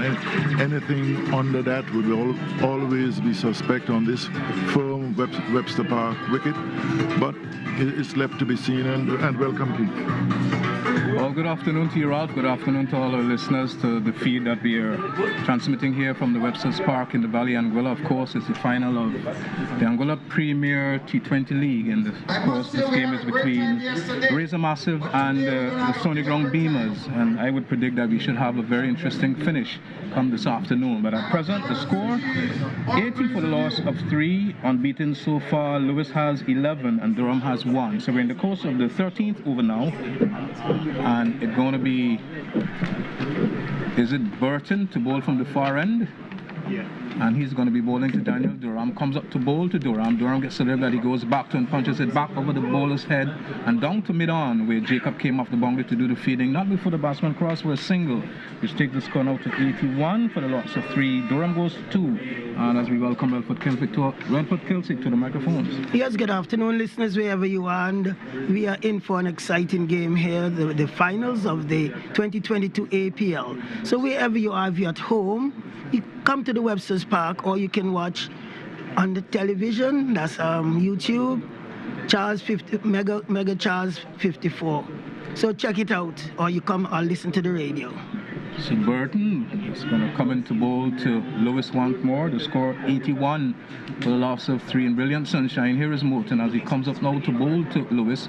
Lewis is forward to a flight to deliver, hits it in the air. The catch is taken, dropped there at the backward point region, and they are cross for one. They are now turning for the second, and that's a woeful miss from the fielder there in that point region. And in the end, 2 runs comfortably had, but when it should have been a wicket coming back to the place pavilion, Lewis has gone on to 2. It's a very easy catch. I don't know if he misjudged it or what, but it went in and it was out, and the batters were able to get 2 more runs. Bad miss there. The total has gone now to 83 for the loss of 3 wickets. The last batsman to be dismissed was Dion Burton. He was run out for 13. Here is Burton now to bowl to Lewis, who's sweeping down the onside, not making contact. The signal of wide comes from the umpire, acknowledged by a scorer. Extras goes on by 1 now to 8, and the score pushes on by 1 to 84 for the loss of 3. So here is Burton from the central Pollock end as he comes up now to bowl to Michael once more. Short delivery, Michael goes back and turns it in the onside. It looks as though Ashan Webster did the fielding, but not before the batsman crossed for a single, which takes the score now to 85 for the loss of 3. And with that, Lewis goes to 14. Ashan Hodge, I'm sorry. Of course, his mom is a Webster. His father is a Hodge, so, you know, what's correctly to get his name correct. So Burton is going to come up to bowl to Daniel Durham. Durham goes back to a shortish delivery, one that kept the trifle low and struck the batsman on his pad and trickled out towards the fine leg region where the Lanville Harrigan, one of the Anguillan great players, did the fielding, and the batsman crosses for yet another single. In fact, Keith Harrigan looks very much similar. But how about the total advantage by 1 out to 86 for a loss of 3? So Keith Harrigan here in that very short third man region. Then there's a backward point, an extra cover, long off, long on the boundary. Dion comes up now to bowl to Lewis, and Lewis hits this in the onside straight to Ashton Hodge in that short wicket position. Can't score. Should have been looking to do a lot better with that. Lots of gap between, of course, mid wicket and long on, and he chose to pick out the man in that very short mid wicket region. So the total remains on 86 for the loss of 3. The batsmen out so far: Dion, Damien Williams, and Akeem Sanders. So here is off the back foot goes Lewis and punches it out towards the man coming off the extra cover boundary, and that looks like Charles, but not before the batsman crossed for a single, which takes the total out to 87. And Akeem Sanders, in fact, Lewis has gone on by 1. He has now gone to 15, and that's the latest score after 12 overs. The total 87 for the loss of 3. Beamers batting first. Yes, another good over here for the Beamers. They're pushing the score along. They're taking their chances because this is the final of the 2022 APL. They're batting very steady, and Durham we know can hit the ball, and so is Lewis. Lewis a very good stroke maker, but that was Lewis should have been back in the pavilion, but it's part of cricket. He was missed there. I don't know if the fielder misjudged it or what, but it went in and out, and the batsmen were able to get 2 runs. But all in all, the Beamers are there going gently along. So we're going to commence the 14th over, and who's the bowler? Is it Ashton Hodge? He goes from the Colin Bino's pavilion end, and he'll be bowling to Michael Lewis. What is the bowler's name? Can you help me with the bowler's name, please? Orlando. So Bob?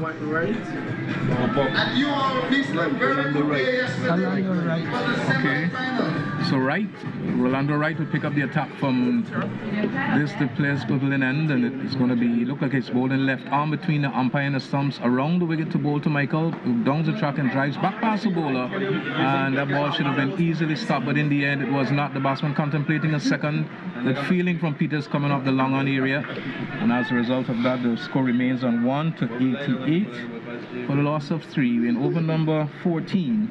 And of course the Beamers are batting their 88 for the loss of 3. So here is Wright to bowl to Durham. There is a long off, a long on, then there's a mid wicket and a short mid wicket, a square leg right back on the boundary. Then there's an extra cover, backward point, and a man out on the cover boundary. Here, in fact, now it looks as though Lanville Harrigan is going to go. In fact, he's going to come back to the offside of the wicket. So there is no one between the wicketkeeper and the man out on the backward square boundary. So can Daniel get the ball in that position? It might be productive. Here is he now to receive. Off the back foot he goes and punches it back to right. He does his own fielding, and I really think that should have been punched away for 1. In fact, the batsman didn't capitalize on the length of that delivery. Wright comes up now to bowl to Durham once more. This time he hits it into the turf and over the bowler's head, and will he be coming back for the second? In fact, Michael Lewis has been slipping and sliding all morning, but Durham has got yet another run which takes him to 3. And the total now to 89. Beamers for the loss of 3 in this, the 14th over. So of course you're listening to commentaries of the Anguilla Premier T20 League. Here is Wright as he goes up now to bowl to Lewis, who's flashing outside the line of the off stump, not making contact. The ball is gone through to be taken by Keyshawn Richardson. The score is kept on 89 for the loss of 3. Wright turns before us as he goes up to bowl to Lewis once more. And Lewis gets the delivery that he's on the front foot toe, taking the outer portion of the bat. Is going to run down to the third man region, and they are contemplating a second. They will now go for it, and as a result, the bails has been removed, but umpire Calvin Hart, standing in that square leg region, said not out. So 2 more runs to Lewis, which takes him to 17, and the score total has pushed on now to 91 for the loss of 3. 91 for the loss of 3. Renford Kelsick, are you pleased with how the tournament has gone so far? Yes, the tournament went very well this year. He had some surprises also. You know, one of the things I believe that Tony's going to let us know later on how both teams got to the finals. But what was interesting is that Carty, they raised a massive, they forfeited the match and still reached the finals. Here is right to bowl to Lewis. Lewis is into the sweep shot, not making contact. Umpire signal wide. Extras will advance by 1 now to, is it 11 extras? And the total will go on by 1 to 92. So am I correct with the extras count? So here is right as he comes up now to bowl to Lewis once more. Lewis is defending in the onside. Will get an easy one. Good backing up from Daniel Durham. So the single has been comfortably had. He now goes to 18. And Daniel, who has 3, comes down to half strike. The total has gone to 93 for the loss of 3 after 14 overs. And what we see here, Keith, is that the Beamers, they are contented pushing the ball around, getting the singles. No doubt later on that we will get some fireworks. But so far, they're pushing the score gently along. What I can tell you, we will have a new champion this time. I think it was the Farrington Blue Jays that won last time around. And they have been the dominant force of cricket in Angola, of course, but they didn't have a too good game yesterday. And in the end, Beamers were victorious in that match. And here they are playing against the Island Harbour Razor Massive. So who's going to win this afternoon? Well, your guess probably as good as mine. So we're asking you to come to the Webster's Park where you can actually be a part of what is happening here.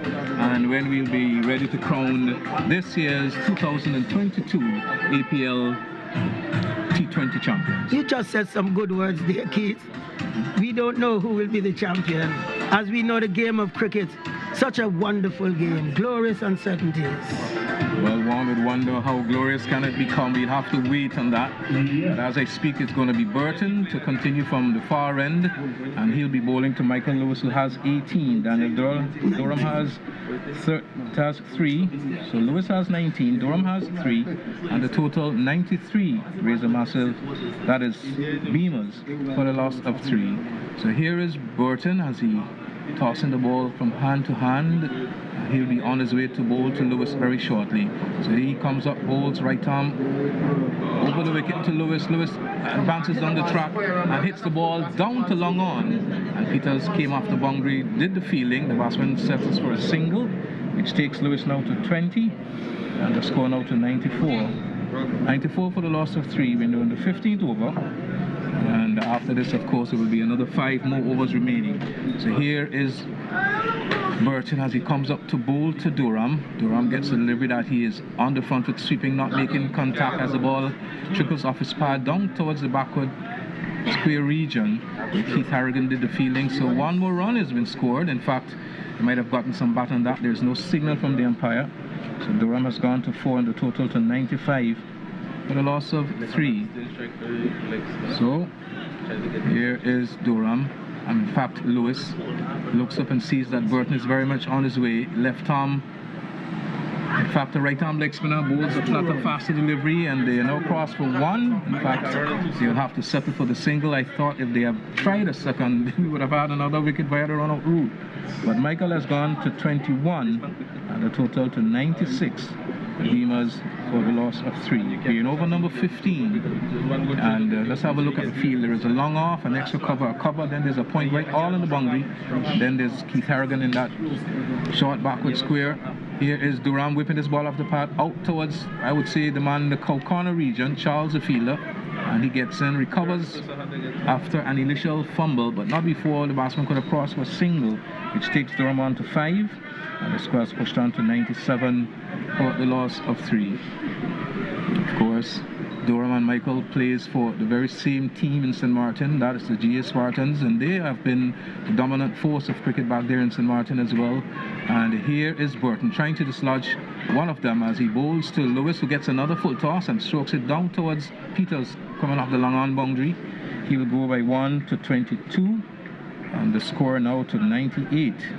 98 for the loss of 3. And like I said, these two are very crucial players in the setup of the GA Spartans in St. Martin. They would want to be very well the same thing here for the Beamers. Here is Burton to bowl to Daniel Durham off the back foot and blitzes off the pad out towards the backward square region, and they will cross for 1, and that's all they will be, which takes Durham now to 6 and the total now to 99 for the loss of 3 after some 15 overs, the Beamers. Yes, good going again. They're very steady, pushing the ball around and getting the singles because it all adds up, and we have another 5 overs to go. So no doubt the Beamers, and as you mentioned, the key is that those batters, they know each other in the wicket, so they have a good understanding. So far, there has been running well between the wickets. Michael has been slipping and sliding. I think we've seen him lost his balance about 3 or 4 times, but luckily for him and the Beamers, no one was able to effect a run out, but he would want to remain there. He's on 22, and I think he would want him to bat until the very end. Probably Paddy to come next would might be Colin Hamer, another player from St. Martin, and no doubt they would want to come over here and give a good showing of themselves, and in the end help the team do something to raise this trophy that is standing before us here afternoon, Kelsey. Yes, a good trophy in it right here. Don't know who will be the winners, but later on we'll know. Usually said that a winning team normally goes with the gold. This trophy is a wooden one by the appearance of things. Here is Daniel Durham as he hits us up in the air. Will the catch be taken? In fact, it falls short of the man coming up the wicket boundary, and they're going to cross for 2 now. And in the end, 2 comfortable runs being had by Durham, which takes his personal score now to 8.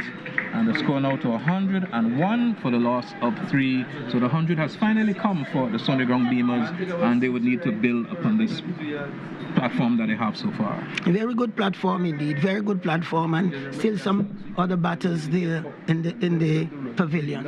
If they can get anywhere in the region of 140 or 150, it should be a challenging score. Peters and company has not really come good with the bat. Here is Wright as he goes up now to bowl to Durham. He's into the sweep shot. This time he's gone for. He split the gap between backward square and wicket across the boundary for 4 runs. And he now goes to 12 with that shot, and the score now to 105. 105 with that shot, and that's a very, very good shot. Well executed by Durham, and the total pushed on to 105 for the loss of 3. Yes, well executed, and he's tall. He's a tall. And if you pitch the ball there to him, of course, he's going to whack it away. Beautiful shot indeed. Here is Wright as he goes up now to bowl to Durham. Another shot delivered, tugged in the onside. Will get at least 1. In fact, they might be getting 2. They're going to come back for the second. Will Peters effect a run out? Lewis is coming in, but in the end, gets home in the end. And 2 more runs to Beamers, which takes them now to 107. 107 for the loss of 3. 2 more runs to Durham, which takes him now to 14.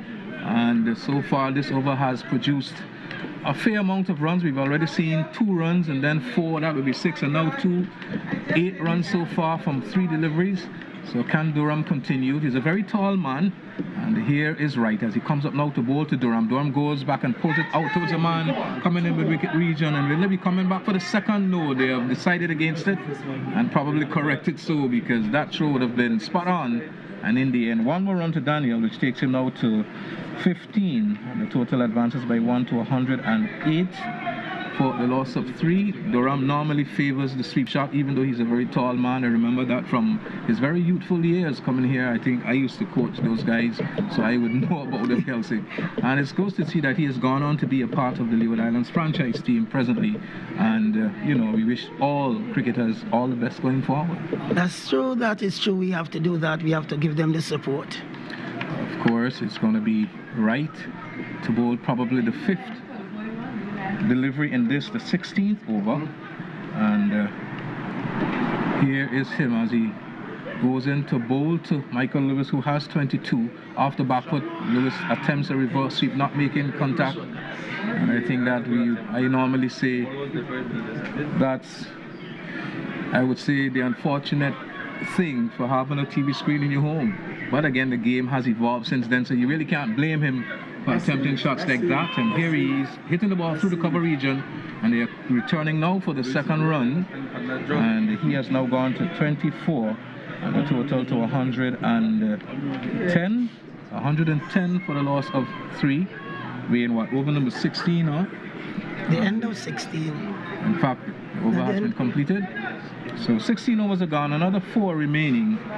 Can the Beamers get up to, I would say, at least 140 from here. Yes, I believe that. Well, from this over, we saw that they were pushing, and they got quite a few runs in this over. So I'm going to leave you now, and Doc is going to take over. So Kelvin as Kelsig departs, and Brian is going to be the comments personnel. Brian, welcome to the microphones. I've been listening to you for a while, and as I told you yesterday, I've been very impressed with the work that you've been doing so far. Good afternoon and welcome. Yes, good afternoon. The Beamers, they're off. They've set a good platform for them to explode here in the Deaf Overs. Already St. Daniel Durham has started to open his shoulders a bit, started to find the boundaries with a bit of regularity, and he will look to continue that again. They have a lot of power hitting left in the shed. A lot of power hitting in the shed. They still have Shaka Hodge, they still have Giovanni Gums, and they still have the new batter in the man in Colin Eimer. He can strike the ball a fair distance. Was it Mentos can strike the ball a fair distance? They have a lot of power left in the shed. They have set a good platform to explode really in these last 4 overs. Well, the batters in the middle, they would want to stay there to the very end. I think ones in the middle already in stride, they would want to bat to the end, and I think that would definitely be something an advantage of you know, having a new batsman come into the middle. But we'll have to wait and see whether or not that transpires, and it's going to be Kenroy David. Is he the captain of this team? No, it's Sean Hodge, the captain. Okay, but Kenroy David is the bowler from the far end, seemingly bowling right arm around the wicket to Daniel Durham. These two players plays for the same club in St. Martin as well. So, you know, when they meet in the middle as opposition, you know, they would always want to have the better of the other. So there is a long on, there's a mid wicket, there's a short backward square, then there's a short mid wicket saving one, then there's a long off, an extra cover point, then a man out on the cover boundary and a man down on the backward point on the third man region. So here is Kenroy David bowling to Durham, who's on the front foot and strokes it down towards Jacob, who comes off the long on boundary, settles for 1. Daniel now goes by 1 to 16, and the total to 111. For the loss of 3, Beamers after a decent start, probably they would want to be another 20 runs on at this point in time with the fall of wickets that they've had so far. I think it was Akeem Saunders and Damien Williams opened the batting, and then Burton came at 3, and Burton was the last batsman to be dismissed. He was run out for 13. Since then, Durham and Lewis has joined forces, and they have taken the score to 111 without any further loss. So David is making some adjustments to his field, and all is seemingly set now. So there's a third man, a backward point, an extra cover.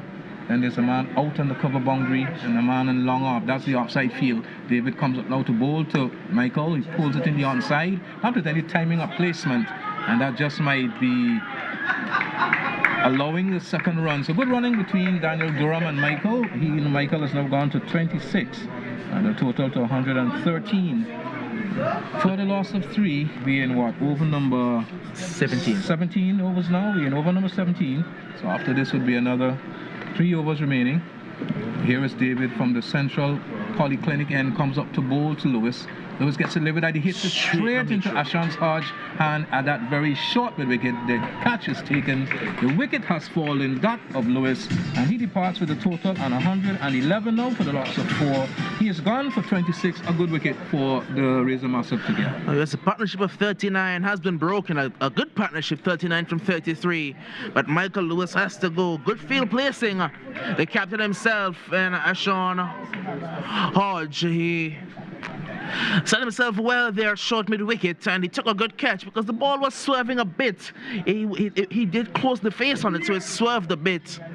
But in the end, a very good catch, and Michael Lewis's innings comes to an end.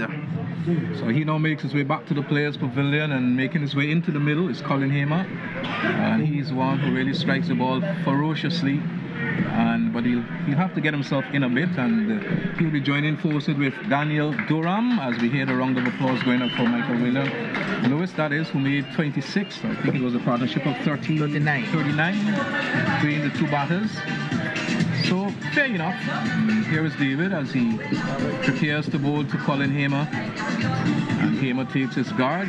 Might have been a center stump or a middle and leg stump guard from here. Middle. And he goes into his stance just about now.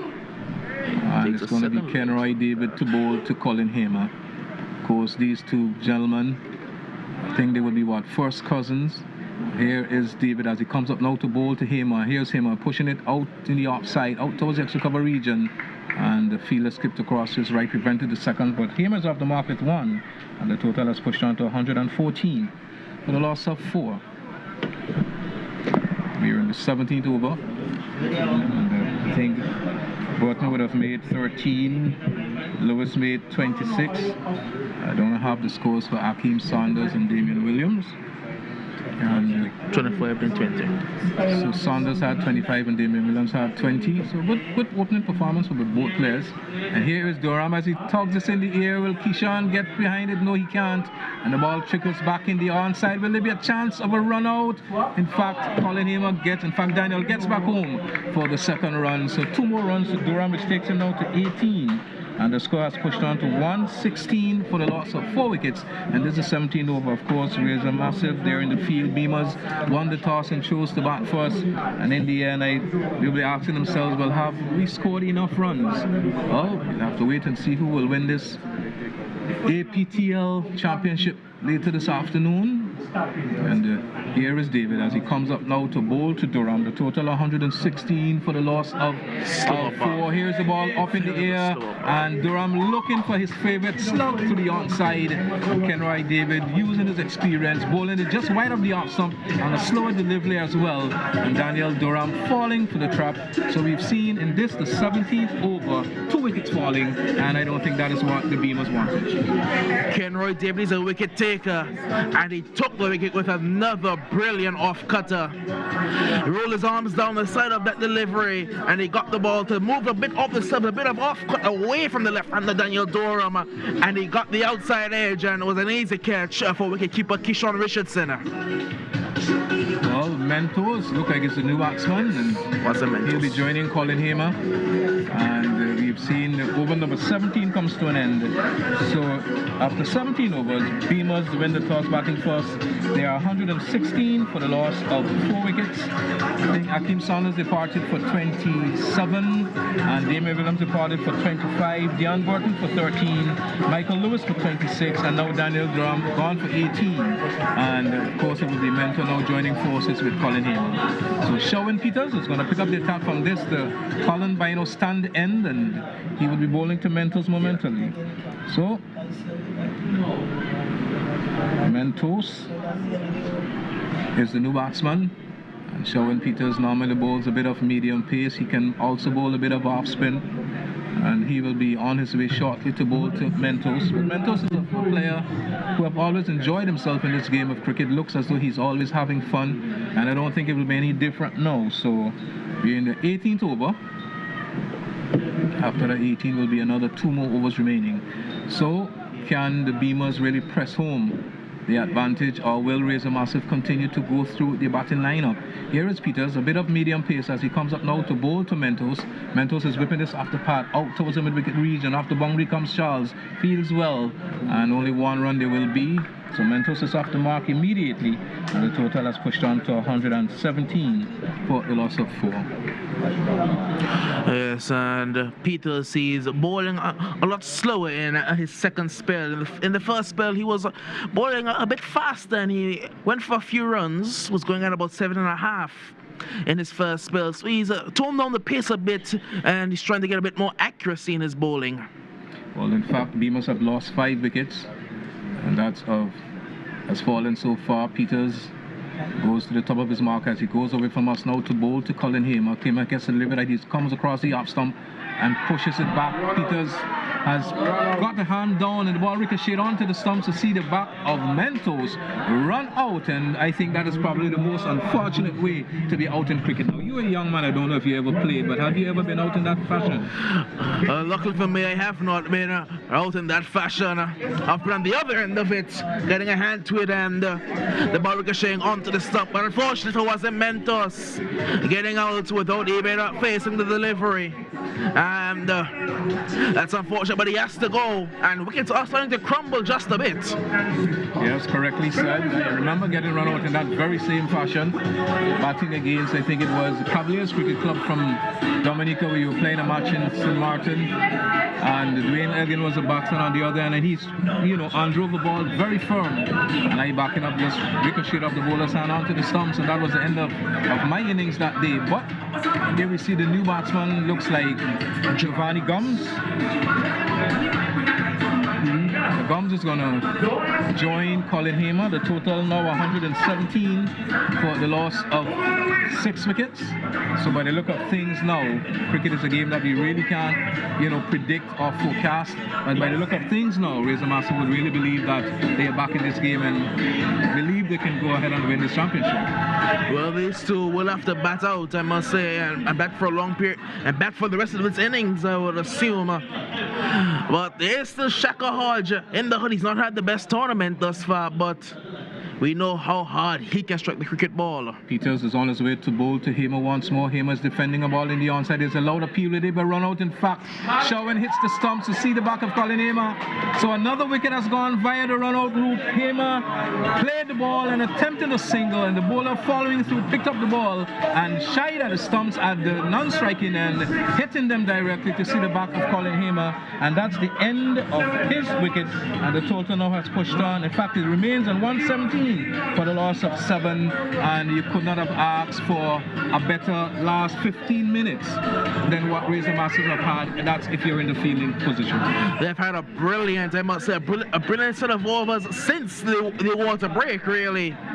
They've gotten themselves right back into this game, and they've completely restricted the Beamers' scoring, and they've picked up wickets now. And from a position of relative comfort, it's starting to look like at a point they could have gotten to about 160.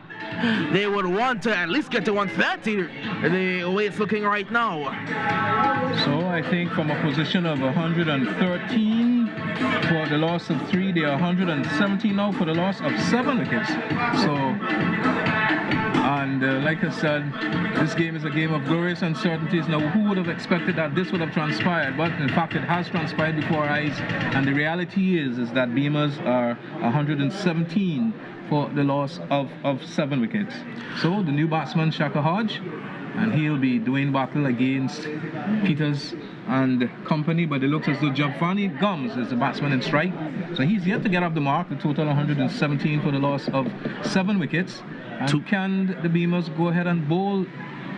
Massive can raise a massive bowl, the Beamers out. Here is the batsman driving through the offside, not making contact, was Gums, and the ball has gone through to be taken by Keyshawn Richardson. Some players who, have come definitely a long way. I remember playing, not I playing, but playing with kids who would have come and played against them at various youth levels. It's good to see they're still involved in the game. And Peters turns in the distance as he goes away from us now to bowl to Gums, and Gums is beaten upside the line of the off, some foot neither going forward nor back, and the ball has gone through to be taken by the wicketkeeper. And so Peters so far is in the course of a very economical over. We've seen 2 wickets gone via the run-out route. 1 run in this over. So 1 run has been yielded so far from this over, and the total remains on 117 for the loss of 7. Peters in brilliant sunshine to bowl to Gums, who's staying the ball down towards the 3rd man region. And after boundaries at Lanville Harrigan down there, they're going to definitely go for the 2nd run very easily. And Lanville Harrigan will realize, well, that is Keith Harrigan. Well, okay, there you have it. So Keith Harrigan in the 3rd man region will realize that after one time comes another, and as a result they'll have to give up that 2nd run very easily. So the total has gone to 119 for the loss of 7. Well, some 18 overs. With 2 new batters in the wicket, this is not the position that the Razor Masters would have, the Beamers would have wanted to be in at all. They'd have wanted one of Lewis or Daniel Dorm to still be there, and they would have wanted to accelerate, but this is not the first time we've seen something like this. A couple of weeks ago, the team went from 93 for 3 to 99 for 8 or something like that. So this is not a new occurrence here in this APL. We've seen numerous collapses towards the death overs. Well, that's what the fielding team would want, if you should ask them that, but it's going to be Kenroy David, probably in the course of his last over, will be bowling to Chaka Hodge. 2 for 20. And he has taken 2 for 20 so far, so he continues to be very economical. He's always been a wicket taker. And when he gets the opportunity with the bat, normally he produces as well. So he has always been a very good all-rounder for St. Martin in particular. And we hope that he is here for the Razor Massive team. So here he is as he comes up now to bowl to Chaka Hodge. Chaka Hodge gets a delivery that he's whipping up the park out towards the backward square region. This is going to run close to the boundary. They are now turning for the second. In fact, the fielders got onto the ball and released it very quickly, but not before the batsman crossed for 2 runs. It takes Hodge to 2, and the total now is pushed on to 121. 121 for the loss of 7. 121 for the loss of 7. So David turns in the distance as he comes up to bowl to Hodge.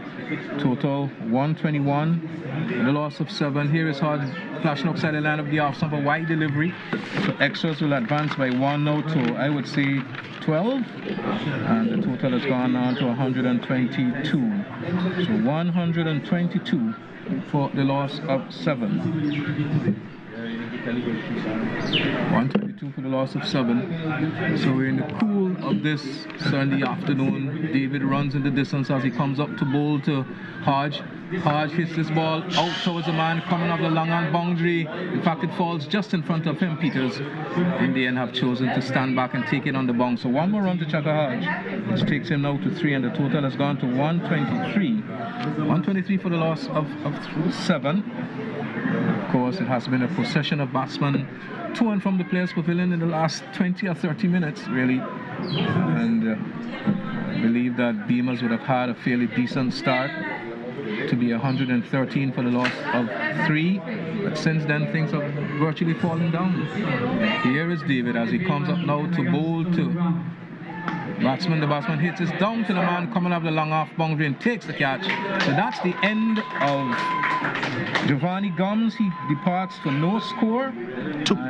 For 2, sorry. And Kenroy David has picked up yet another wicket, so he might have taken 3 for 20 odd. 3 for 24 right now. 3 for 24. So the total is 123 now for the loss of 8 wickets. And I believe that the Razor Master would really believe that the momentum is with them at this moment, and they would just want to continue and bowl the Beamers out, and then go in and get whatever runs are required for victory. So it's going to be Chapeau's the new batter, and we know Chapeau, he's Mr. Energy, very energetic. He talks a very big talk, and we'll see if he can back it up with the bat today, because his side, the Beamers, will need him to. They are just 123 for 8. David bowling very well. It's been such a good death bowler throughout the tournament for the Razor Massive. So are we in the course of the number 19th over? Yeah. So after this over, just 1 more over remaining. So David will be bowling to the new batsman. In fact, they've crossed while the ball was in the air, so Chaka Hodge is still the batsman on strike. Chaka Hodge over the years has been a prominent member of the Leeward Island squad. I remember him being a member, a coach I think it was, for the Leewards on the 19 team back then. So a player who has immense quality and experience, and now goes into his stance to receive from Kenroy David. So the Sun are really back with us now, and David will continue this, the penultimate over from the Central Polyclinic end. He'll be bowling to Chaka Hodge, comes up to bowl, and Chaka Hodge is getting a delivery that he's pushing off the back foot out towards long off, and Pearl comes up the boundary very quickly, prevented the second run, but the total has advanced now to 124 for the loss of 8 wickets. And it lets Shaka, I mean, that is Chapeau as we normally call him, Ron Rogers. I think he would have the distinction of being the first Anguillan to ever get 100. And I remember Val Banks got 99 here against Montserrat, and then he was run out by Austin White, what we used to call the Whitechapel back then. The bowler running into bowl and just taking off the bails. Called the man card route now. Yes, very correctly. So here is Chapeau. So eventually he went on to be the first Anguillan to get 100. Here is David to bowl to him. He's taking on the pad. There's a loud appeal. Up goes the finger. The batsman don't like to see. That brings the end of the Chapeau's innings. Plum LBW, very first ball. And with a total now on 124 for 9. Ron Rogers departs. And that really spells trouble for the Beamers team. Well, Chapeau, his innings didn't last too long. He went in there. A very aggressive gait. Went in there walking, strutting, and he's come out strutting as well. That's Chapeau for you. That's Chapeau Rogers. He's faced one delivery, and he's come straight back out. Well, the new batsman on his way to the middle is Joe Gums, veteran cricketer in the past for Anguilla. At one stage he were Leeward Island selector at one stage. So they all have paid the dues to cricket, not only in Anguilla but around the region as well. It takes his time as he makes his way into the middle. So in over number 19, and already you've seen what, 3 wickets going down in this over so far, I think? 2 wickets in the over. So Kenroy David will picked up yet another wicket. Would have been what, 4 now? 4 for 25. 25. So of course that's a commendable effort on his behalf, and he'll be backing himself to even get 5 for 25. Is there what, one more delivery left? One delivery left. And it's going to be Kenroy David to bowl to Joe Gums. So Joe Gums, as I said, taking his time, looks around the field and sees that there is a long off, an extra cover, short extra cover, and then there's a man on the third man boundary, a backward point, long on, short mid wicket, and a man out on the square leg mid wicket boundary, and a man just in that backward square region. Goes into his stats now, and here is Kenroy David as he comes up to bowl. The total 124 for the loss of 9, and Gums is driving outside the line of the off, some not making contact, and that brings up the end of the 19th over. So with 1 over remaining, Beamers, they are 124 for the loss of 9. Shaka Hodge is unbeaten on 3, and with him Gums is yet to score, and that's the latest score here in the APLT20 tournament been played here on the Webster Park in Anguilla. Well, a brilliant spell of bowling from Kenroy David ends his day with figures of 4 for 25. A very brilliant work by the man in Kenroy David, a death bowler, the premier death bowler, I must say, in this tournament. He's been very good picking up wickets all tournament at the death, and he is going to end the tournament on a high with the ball. Can he do the same with the bat? That's left to be seen. Peters will bowl the final over. Peters, he is bowled 3 overs for 18 runs, has not picked up a wicket just yet. There is only 1 wicket left to get, one of Joe Gums or Shaka Hodge. So it's going to be Peters to pick up the attack from the players' pavilion end, and he'll be bowling to Shaka Hodge. And Shaka surveys the field and sees there is a man right back on the fine leg boundary, a mid wicket in place, then there will be a cow corner in place, and there's a long on, a long off, and then there's an extra cover, a backward point, squarish cover, and a man coming in that point position. So Peters will be on his way to bowl to Hodge. Hodge has 3 runs so far, and Gums is yet to get off the mark. We're in this, the final over of the Anguilla Premier T20 League. Of course, this tournament has been going on for, I would say, about 5 months so far. Good to see it coming to an end here today.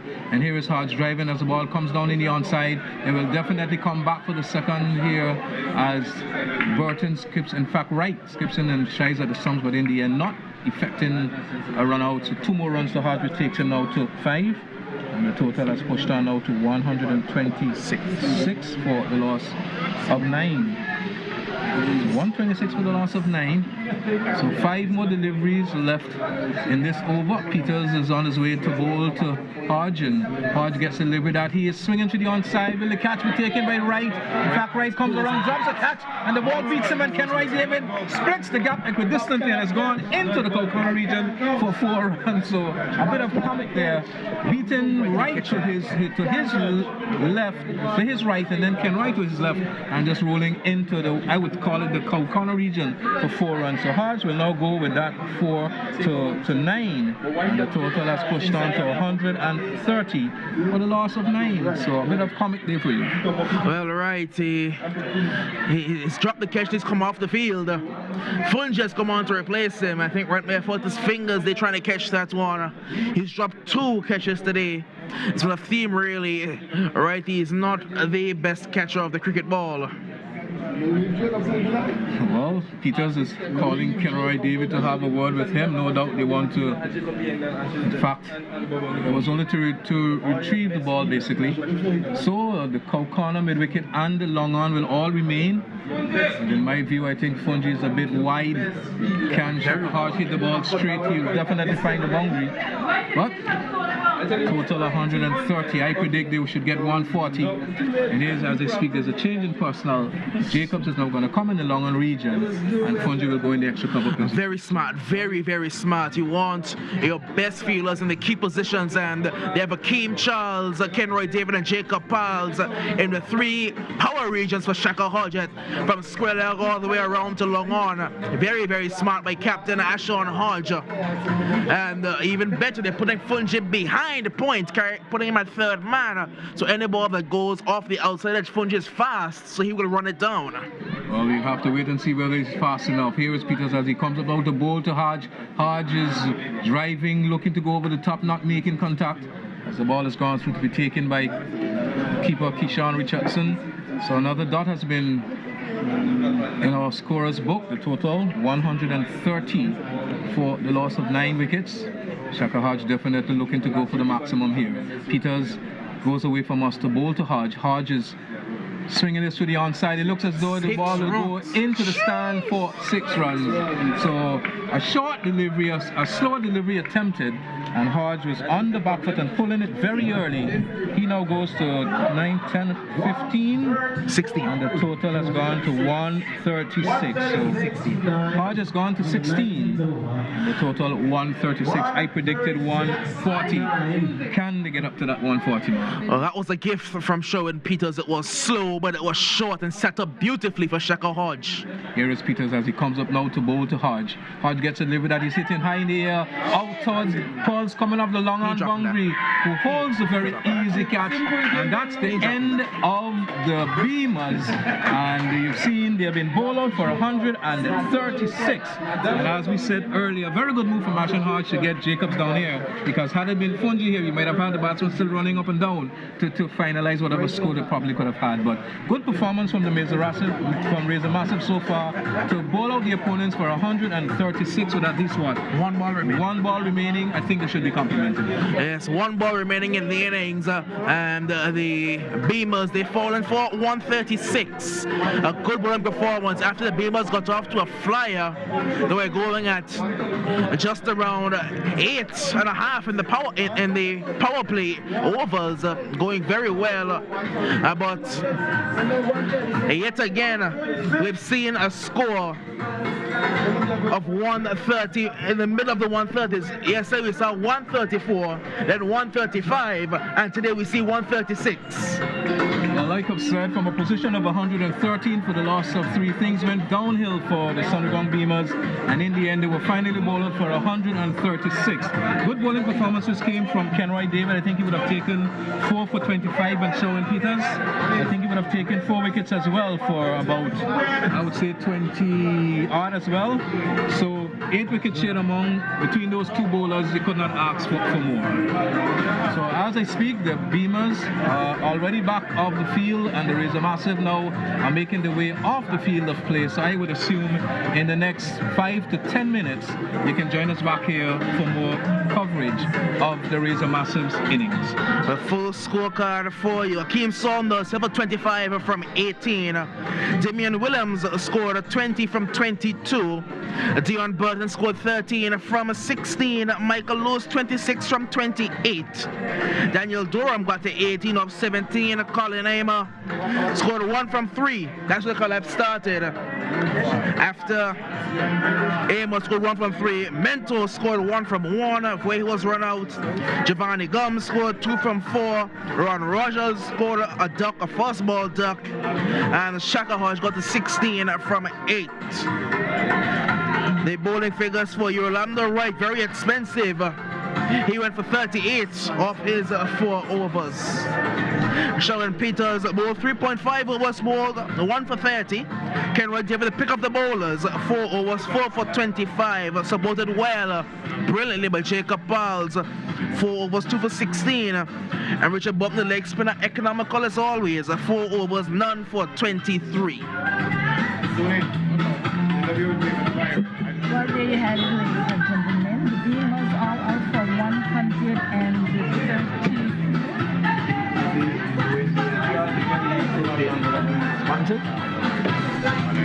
134, and with that we are here to bring you an update about our sponsors. We'd like to tell you that Remington Lake was also is also a sponsor for this tournament, and the Lake World will be sponsoring an individual award to the man of the match for $1,000.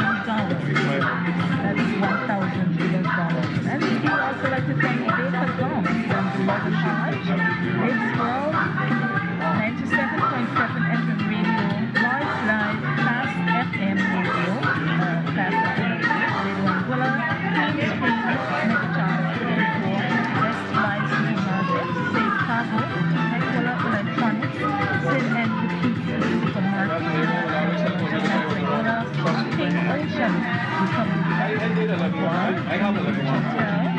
Caliton Mall, Magical Insurance, Aurora Resort, Golf Club, American University of Anguilla, Neha J. Suda, and Jerry Suda. Those are our sponsors, and they will going to you live coverage on our next page in just about 5 minutes. Thank you, Zulma, and to all of our sponsors. As usual, we are so appreciative of the fact that you have taken the time to really hop on board with us to really produce for you this tournament. And we have seen it come to fruition with the finals today. The Beamers versus the Rhythm Masters. We just saw the Beamers scoring 136 all out in the 19.5 overs, which gives the Razor Massive 137 to be had at the end of this day, and to recover the trophy as well for the 2022 first place championship Anguilla APL. We're going to talk to Mr. Oliver McDonough in just a bit, and on behalf of the Cricket Association, and then we'll have a word with one of the key personnel in this APL tournament, Mr. Alkins Rogers, shortly. We're just awaiting Mr. McDonough to come and have a word with us right here at our microphone. As you hear the music blaring in the background there, this really good day for cricket, good day for good day for cricket. As I say, good afternoon and welcome to Mr. Oliver McDonough. Good afternoon, Oliver. Welcome to the microphones of Class FM 92.9 and Radio Anguilla, also live stream Mega Charles 54. Welcome. Thank you, sir. Nice to be here. Good afternoon, listen, public. Yes, and all the cricket lovers out there. Thanks for tuning in today. Yes, and you are here on behalf of the Cricket Association, is that it? Yes, actually, as you would know, that we have just had the elections, and we just had a newly elected board, May 7th. Yes, can you share some of the administrators on the board? Do you know some of the administrators off the top of your head, maybe? Absolutely. And a matter of fact, Ann Paul, she remained as chair of the board. Myself, the vice chair of the board. Leon Lake, treasurer of the board. Shivnaran Benjamin, secretary of the board. Ashley White, players representative, Benjamin Hughes, PR, public relations. Wonderful, and it's been some time that we've really seen cricket being played here at the James Ronald Webster Park with the advent of the 2021 Anguilla Premier League T20 tournament. How instrumental was the Cricket Association playing a role in bringing that on stream to have cricket playing in Anguilla again? Well, I have no doubt that they were involved, and obviously you would understand this is the second tournament of the APL, and the board has been newly elected, so I would want to believe that the former committee would have been very much involved and assisting with this tournament of playing a role with the APL group to pull out this tournament. What is the new association looking forward to going into a new term? What are their plans for cricket and the development of cricket here in Anguilla, especially here in Anguilla? Well, obviously that is the responsibility of the Cricket Association to ensure to develop and promote cricket on the island. And as you would know and appreciate that the pandemic for some reason has set back not only cricket in Anguilla but in the region over the last couple of years. So we're now getting involved. We got a better understanding of what is going on.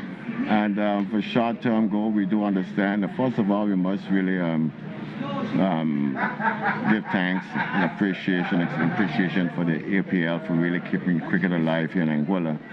We believe that without this APL tournament, we are not certainly would have been of the last couple of years. It appears to be a very successful tournament. Last year, obviously, was exciting. This year is even more exciting. I wouldn't talk much about my team, as you know, I'm part of a setup.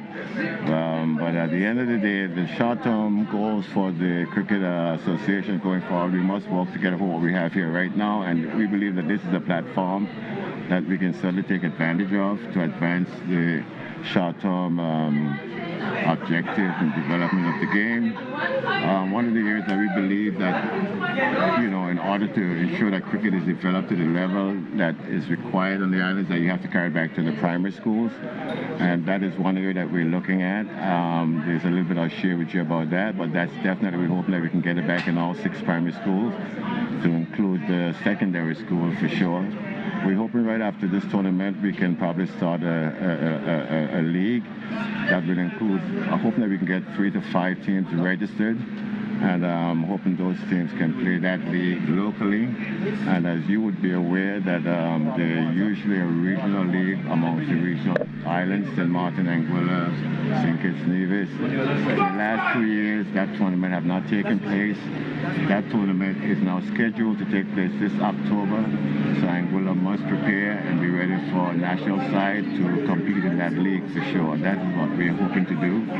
We're hoping starting this semester, if we can negotiate with the Education Department and the Ministry of Sports to see how we can work together to put cricket back in the primary schools. We believe that is where cricket belongs, and that's where it should start in order to develop and ensure that cricket is sustained. For years we have not done that. I shouldn't say we have not done that, but we have not paid enough attention to that. So now we believe with some opportunities that was given to us over the last few months, I should speak about I should say then that I was lucky enough to receive a container of gear, cricket gear, from a club in the UK, Lord's Tavern. Lord's Tavern, I think is the name. And we have sufficient gear to probably suit all 6 primary schools at all ages, and probably more for the islands as well. So with that in itself, we believe there's no reason why we shouldn't be able to develop cricket to the level that we wanted to see it played at Anguilla. So that's been a great gift from Lord's Tavern. We really want to, you know, Ann Edwards and Paul, I'm sorry, the former president, she's very much instrumental in that. And a few other persons that was involved in the board have been very much involved in sourcing that gear. And we believe that gear is going to help us quite a bit we're advancing cricket forward. Yeah. Well, we want to thank you, Oliver, because we'll talk more about this. I'll give you an invite to Sportsman in Sports. That's good for you in Radio Anguilla each and every Wednesday evening, hopefully after the festive season, and we can discuss further the plans of the Cricket Association with the newly elected board and what are their plans going forward to better the cricket playing here right here in Anguilla. We are just about getting ready to start the second half of this encounter here with the Razor Massive. They have got 136 runs, 137 if they really want to put their hands on the trophy. As I say, good afternoon again. Welcome at Millington. We've got a good match on our hands here this afternoon. Indeed, and something that you may not have realized, Tony, we started at 134 semi-finals number 1 yesterday. Then we went to 135, and now we are up to 136. Well, are you a betting man, Tony? 137 to get. 137. It's what the Razor Massive will need if they want to overhaul this total. The opening batsman for the Razor Massive is Sherwin Peters. Sherwin Peters, and with him, his partner is Colin David. Oh. So it's going to be David David is going to be at the non-striker end. It is going to be Daniel Durham who will be starting a tall left arm orthodox from the Central Polyclinic end. He will be starting for the Beamers, and to battle for the Razor Massive, it's going to be Sherwin Peters. Sherwin Peters, the right-handed tall middle order batsman for the Leeward Island. St. Martin, Leeward Island, all around there.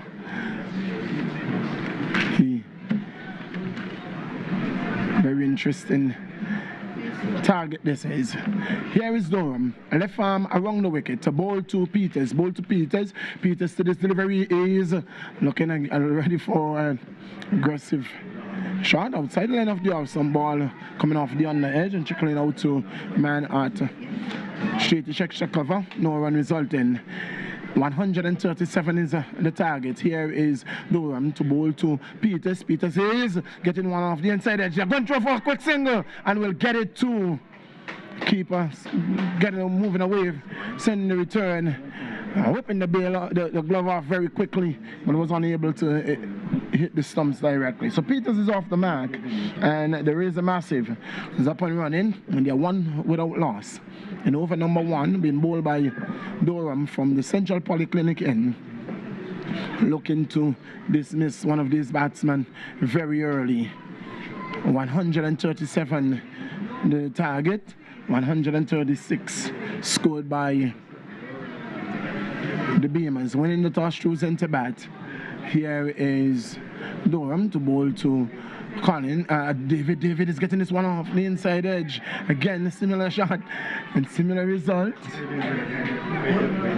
Good start by Durham. 1 to David, 1 to Peters. It's 2 for no loss. 2 for no loss over number 1 with 3 balls bowled so far. Here is Durham to bowl to Peters. Peters is getting one. He's not sure about that one, and that man needs to be shorter. That man needs to be closer in, and that is Ron Rogers. I think that he needs to be a little closer in there at backward square. Peters gets his second run. Razor Massive gets their third run. Here is Daniel Durham. Pass umpire Calvin Hughes short, and he's punching this one well down to extra cover. Giovanni comes off the boundary, sends the return. Total moves on by 1 to 4, and David moves on to 2. Both batsmen are in 2. It's 4 for no loss. Razor Massive in their first final, season 2. Here is Durham to bowl to David. David is getting one off the inside edge and off the pad, and that's Peters rather. Peters, the end of the over, a good start by Durham, and at the end of one, Razor Massive in search of 137 for victory. They are 4-4 loss, Tony. Yes, a good start there by the Beamers, the Razor Massive. They will certainly have to be very watchful of these bowlers from the Beamers team, because they can be very miserly at times. You have the likes of Joe Gums. You've just seen Durham bowling his first over, well on target, not giving anything freely away to the batters that are there so far. And so in order for the Razor Massive to really accumulate these runs, they'll certainly need to watch every ball and play each ball and its merit. Yes, 137 minutes, huh? Sound like a lot of runs, but we've seen it yesterday at 135, 136 was a bit too much for both teams to chase, and so today we are. Well, 136, 5 was chased by the Beamers, but 135 was too much to get by the Pointers. It's a 4-4 no loss. 4-4 no loss. Giovanni Gums will pick up the attack from this, the commentator's booth end, with the score on 4-4 no loss. Over number 2. He's going to be bowled by Giovanni Gums in a mid-wicket, mid-on, short fine leg, short third man, backward point, cover point, man sweeping on the outside. Here is Gums, a full toss, a no ball that goes away for 4. Not a good start, not a good start, and it must be called, isn't it, a no ball? It's a no ball, single and 4 runs, so 5 runs. 5 runs, just 1 over ball so far, 1 over on the ball so far, and it's a 9-4 no loss. It's a dangerous ball there by Giovanni Gums, so it's going to be a free hit for David, yet to bowl a ball, and 5 runs has come off the over so far. Already tapping in the first over. Here is Gums to bowl to Colin. Colin is David. That's a good feeling there by Michael Lewis. 1 more run to the total. The score moves on by 1-10. David is on.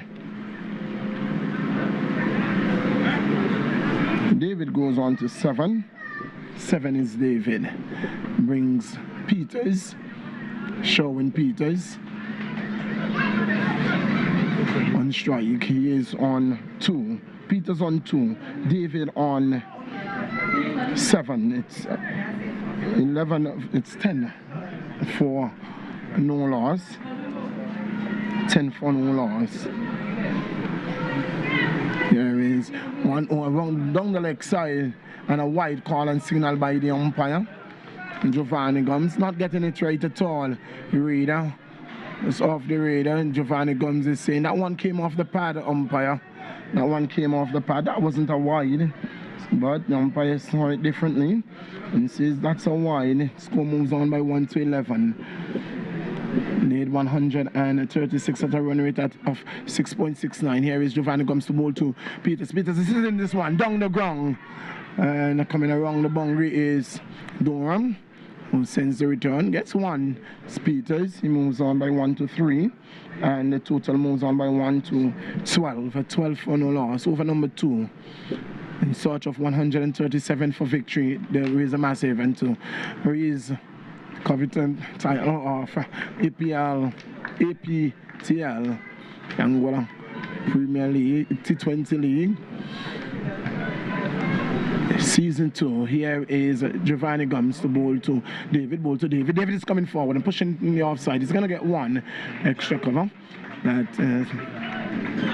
Williams. Total moves on by 1-13. David is on 8. 8 is David. 3 is Peters taps away, waits for Giovanni Gums. When he gets there, Peters is hitting this one down to mid-on. They're gonna get one. Shaka Hodge moves away to his right, sends the return. Can't stop the one. Can't stop Peters from moving on to his fourth run. It's 14 for no loss. 14 for no loss over number 2. Here is Giovanni Gums to bowl to David. David is hitting this one to the right of Shaka Hodge and down to the long of boundary for 4.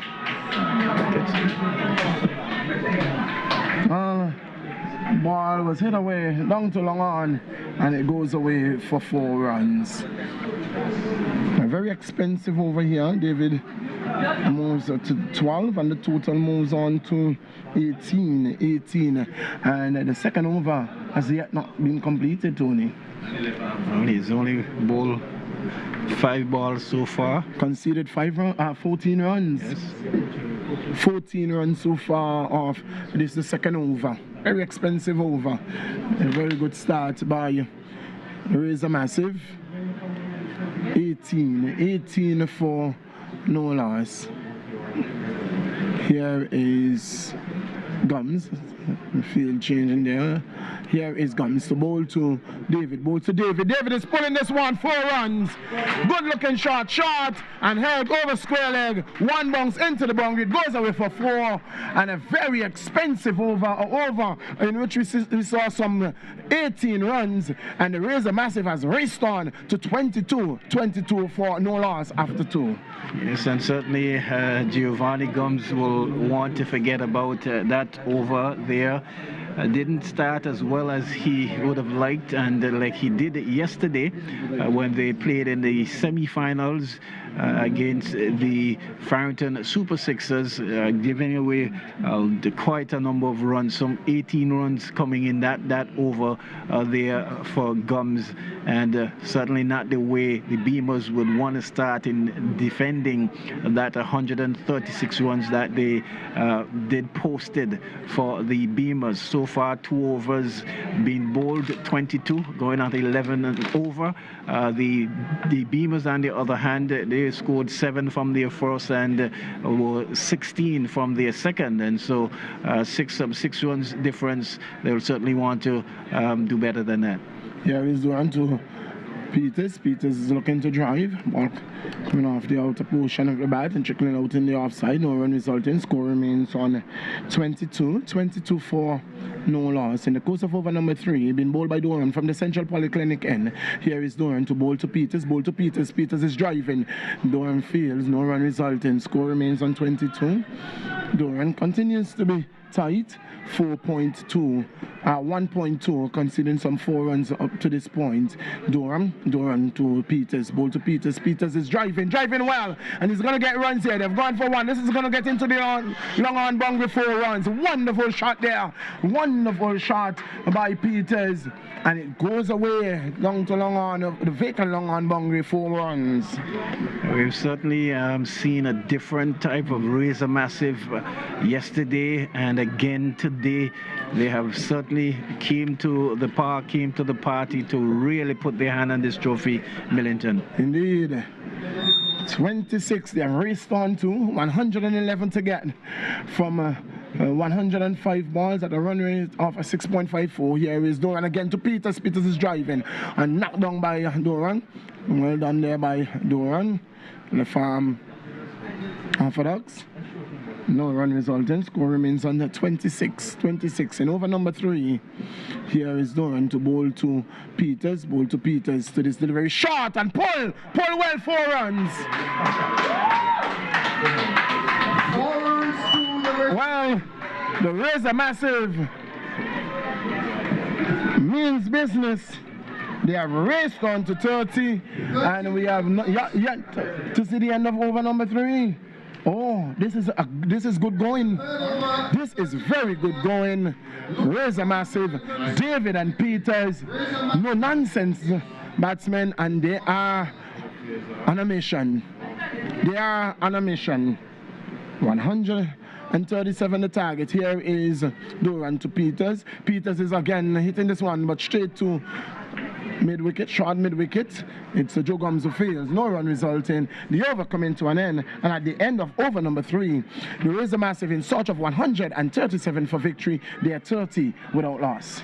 Just continuing with the momentum, the Razor Massive Millie, when they were in the field, having been able to contain the Beamers. At one point, the Beamers were 113 for 3, only managed to score an additional of some 33 runs well, not 33, but 23 runs to get to 136, and just carrying the momentum. We can see here these two batters really are taking up the mantle here in making a good chase at the score that's been set to them. We've seen here that has prompted a bowling change, and they certainly will want to be doing better, the Beamers, if they really are to defend the score that was set by them. Well, it is going to be the spinner of Amar. Colin Amar is going to be taking up the attack from this, the commentators both end. Spinner, and when he is pitching, he can be a handful. Amar, even with the new ball. Colin Amar is going to be bowling to David. Bowls very fast as a spinner, Colin Amar. Is it your first time seeing Amar? Yes, indeed. Well, I know Amar for eternity. Yeah, really hard competitor, tough competitor. It's Colin Amar. Never say never. Never die moment with Colin Amar. Leaking 10 runs and over so far, so he'll definitely need to be spot on from ball 1, Millie. Indeed. And the spinner will be taking the ball away from the right hander. And we wait to see. It's Colin Amar to bowl to David. Moves away, bowl to David. David is driving well. 4 runs. That one got there very, very quickly. And Colin Amar, first ball, David said, welcome to the crease, and you are going to be no different. Well, that's a lovely shot. And Ron Rogers, not the fleetest of player out there. And we've seen where that has prompted a change. And changes there with the slower fielder there in Ron Rogers, but again greeted with disdain there, David, and that first delivery there from Amar. It's going to be Colin Amar again to bowl to David. Moves away, bowl to David, a slower ball. He's driving again. He's going to beat the inner ring. Goes out to the man sweeping. Gets 1. David moves to 21 and brings Peters, who is on 12 on strike. The score has raced on to 35 in the course of over number 4. What a platform being set here by David and Peters. We saw this kind of start in the final preliminary game against the same opponent, and they are picking up from where they left off. Here is Amar to bowl to Peters. To this delivery. Peters is going across the wicket and helping it. And it's going to go away over the vacant mid-wicket area. That goes away for 6. And well, the race is on. At 11.71 runs and over. 41. He might be well out of here before quarter past, Millie. Well, this can be a very early evening. 18 is Peters. Here is Amar to bowl to Peters. Bowl to Peters is hit down to extra cover. 2 bounces down there to Saunders. Sends the return. Score moves on by 1 to 42. Peters moves on to 19. 19 is Peters. 21 is David. It's Peters.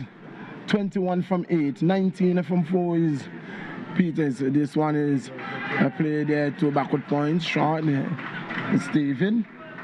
David moves on to 22. 22 is David from 9 balls. 22 from 9, David. 19 from 14 is Peters. Here is Amar to bowl to Peters. Bowl to Peters. Peters is leaving this one outside the line of the off stump wide. Call and signal by the umpire. Total moves on by 1 to 44. And Tony, if they continue, we are going to be out of here very, very quick, in very quick order. Indeed, here is Amar to bowl to Peters. Bowl to Peters, who is, it is one onside. I know good feeling there by Michael Lewis. And Mintos cleans up at the end of over number 4. It's a 45 for no loss. And after comments from the man Tony, the man Shane is going to be your next commentator. Thank you, Millie. And the Beamers, they might want to look at maybe another change in bowling, possibly Shaka Hodge, maybe Joe Gums, just to stem the flow just a little bit, just to change things up a bit, because we have seen here where these two batters are really going great guns and has really given themselves a launching pad to really get to this total quickly. As I say, good afternoon, Shiv, welcome once again. Good afternoon and welcome. It's a very brilliant start there by the Razor Massive. Oftentimes we see teams take it too slow in the beginning when chasing low totals, but the Razor Massive in a no-nonsense mood. Some 45 runs in the first 4 overs of the power play and yet to lose a wicket. And they have the man showing Peters. We know how destructive he can be. He's shown that in a must-win game against the Beamers. Yes. A couple of weeks ago. Some 60-yard runs he scored. And his partner, Kenroy David, is going along nicely, some 22 runs of 9 deliveries. Yes, and they have certainly acquitted themselves well from yesterday, as we would have seen here, into today. We have seen where they would have taken their momentum, especially in the latter part of their bowling innings, where they were able to really contain the Beamers. At one point, the Beamers were 113 for 3 and could only get to 136, and they have just brought the momentum into their batting, and they're going great guns. Yeah, certainly, and the pressure is certainly on the captain of the Beamers team. You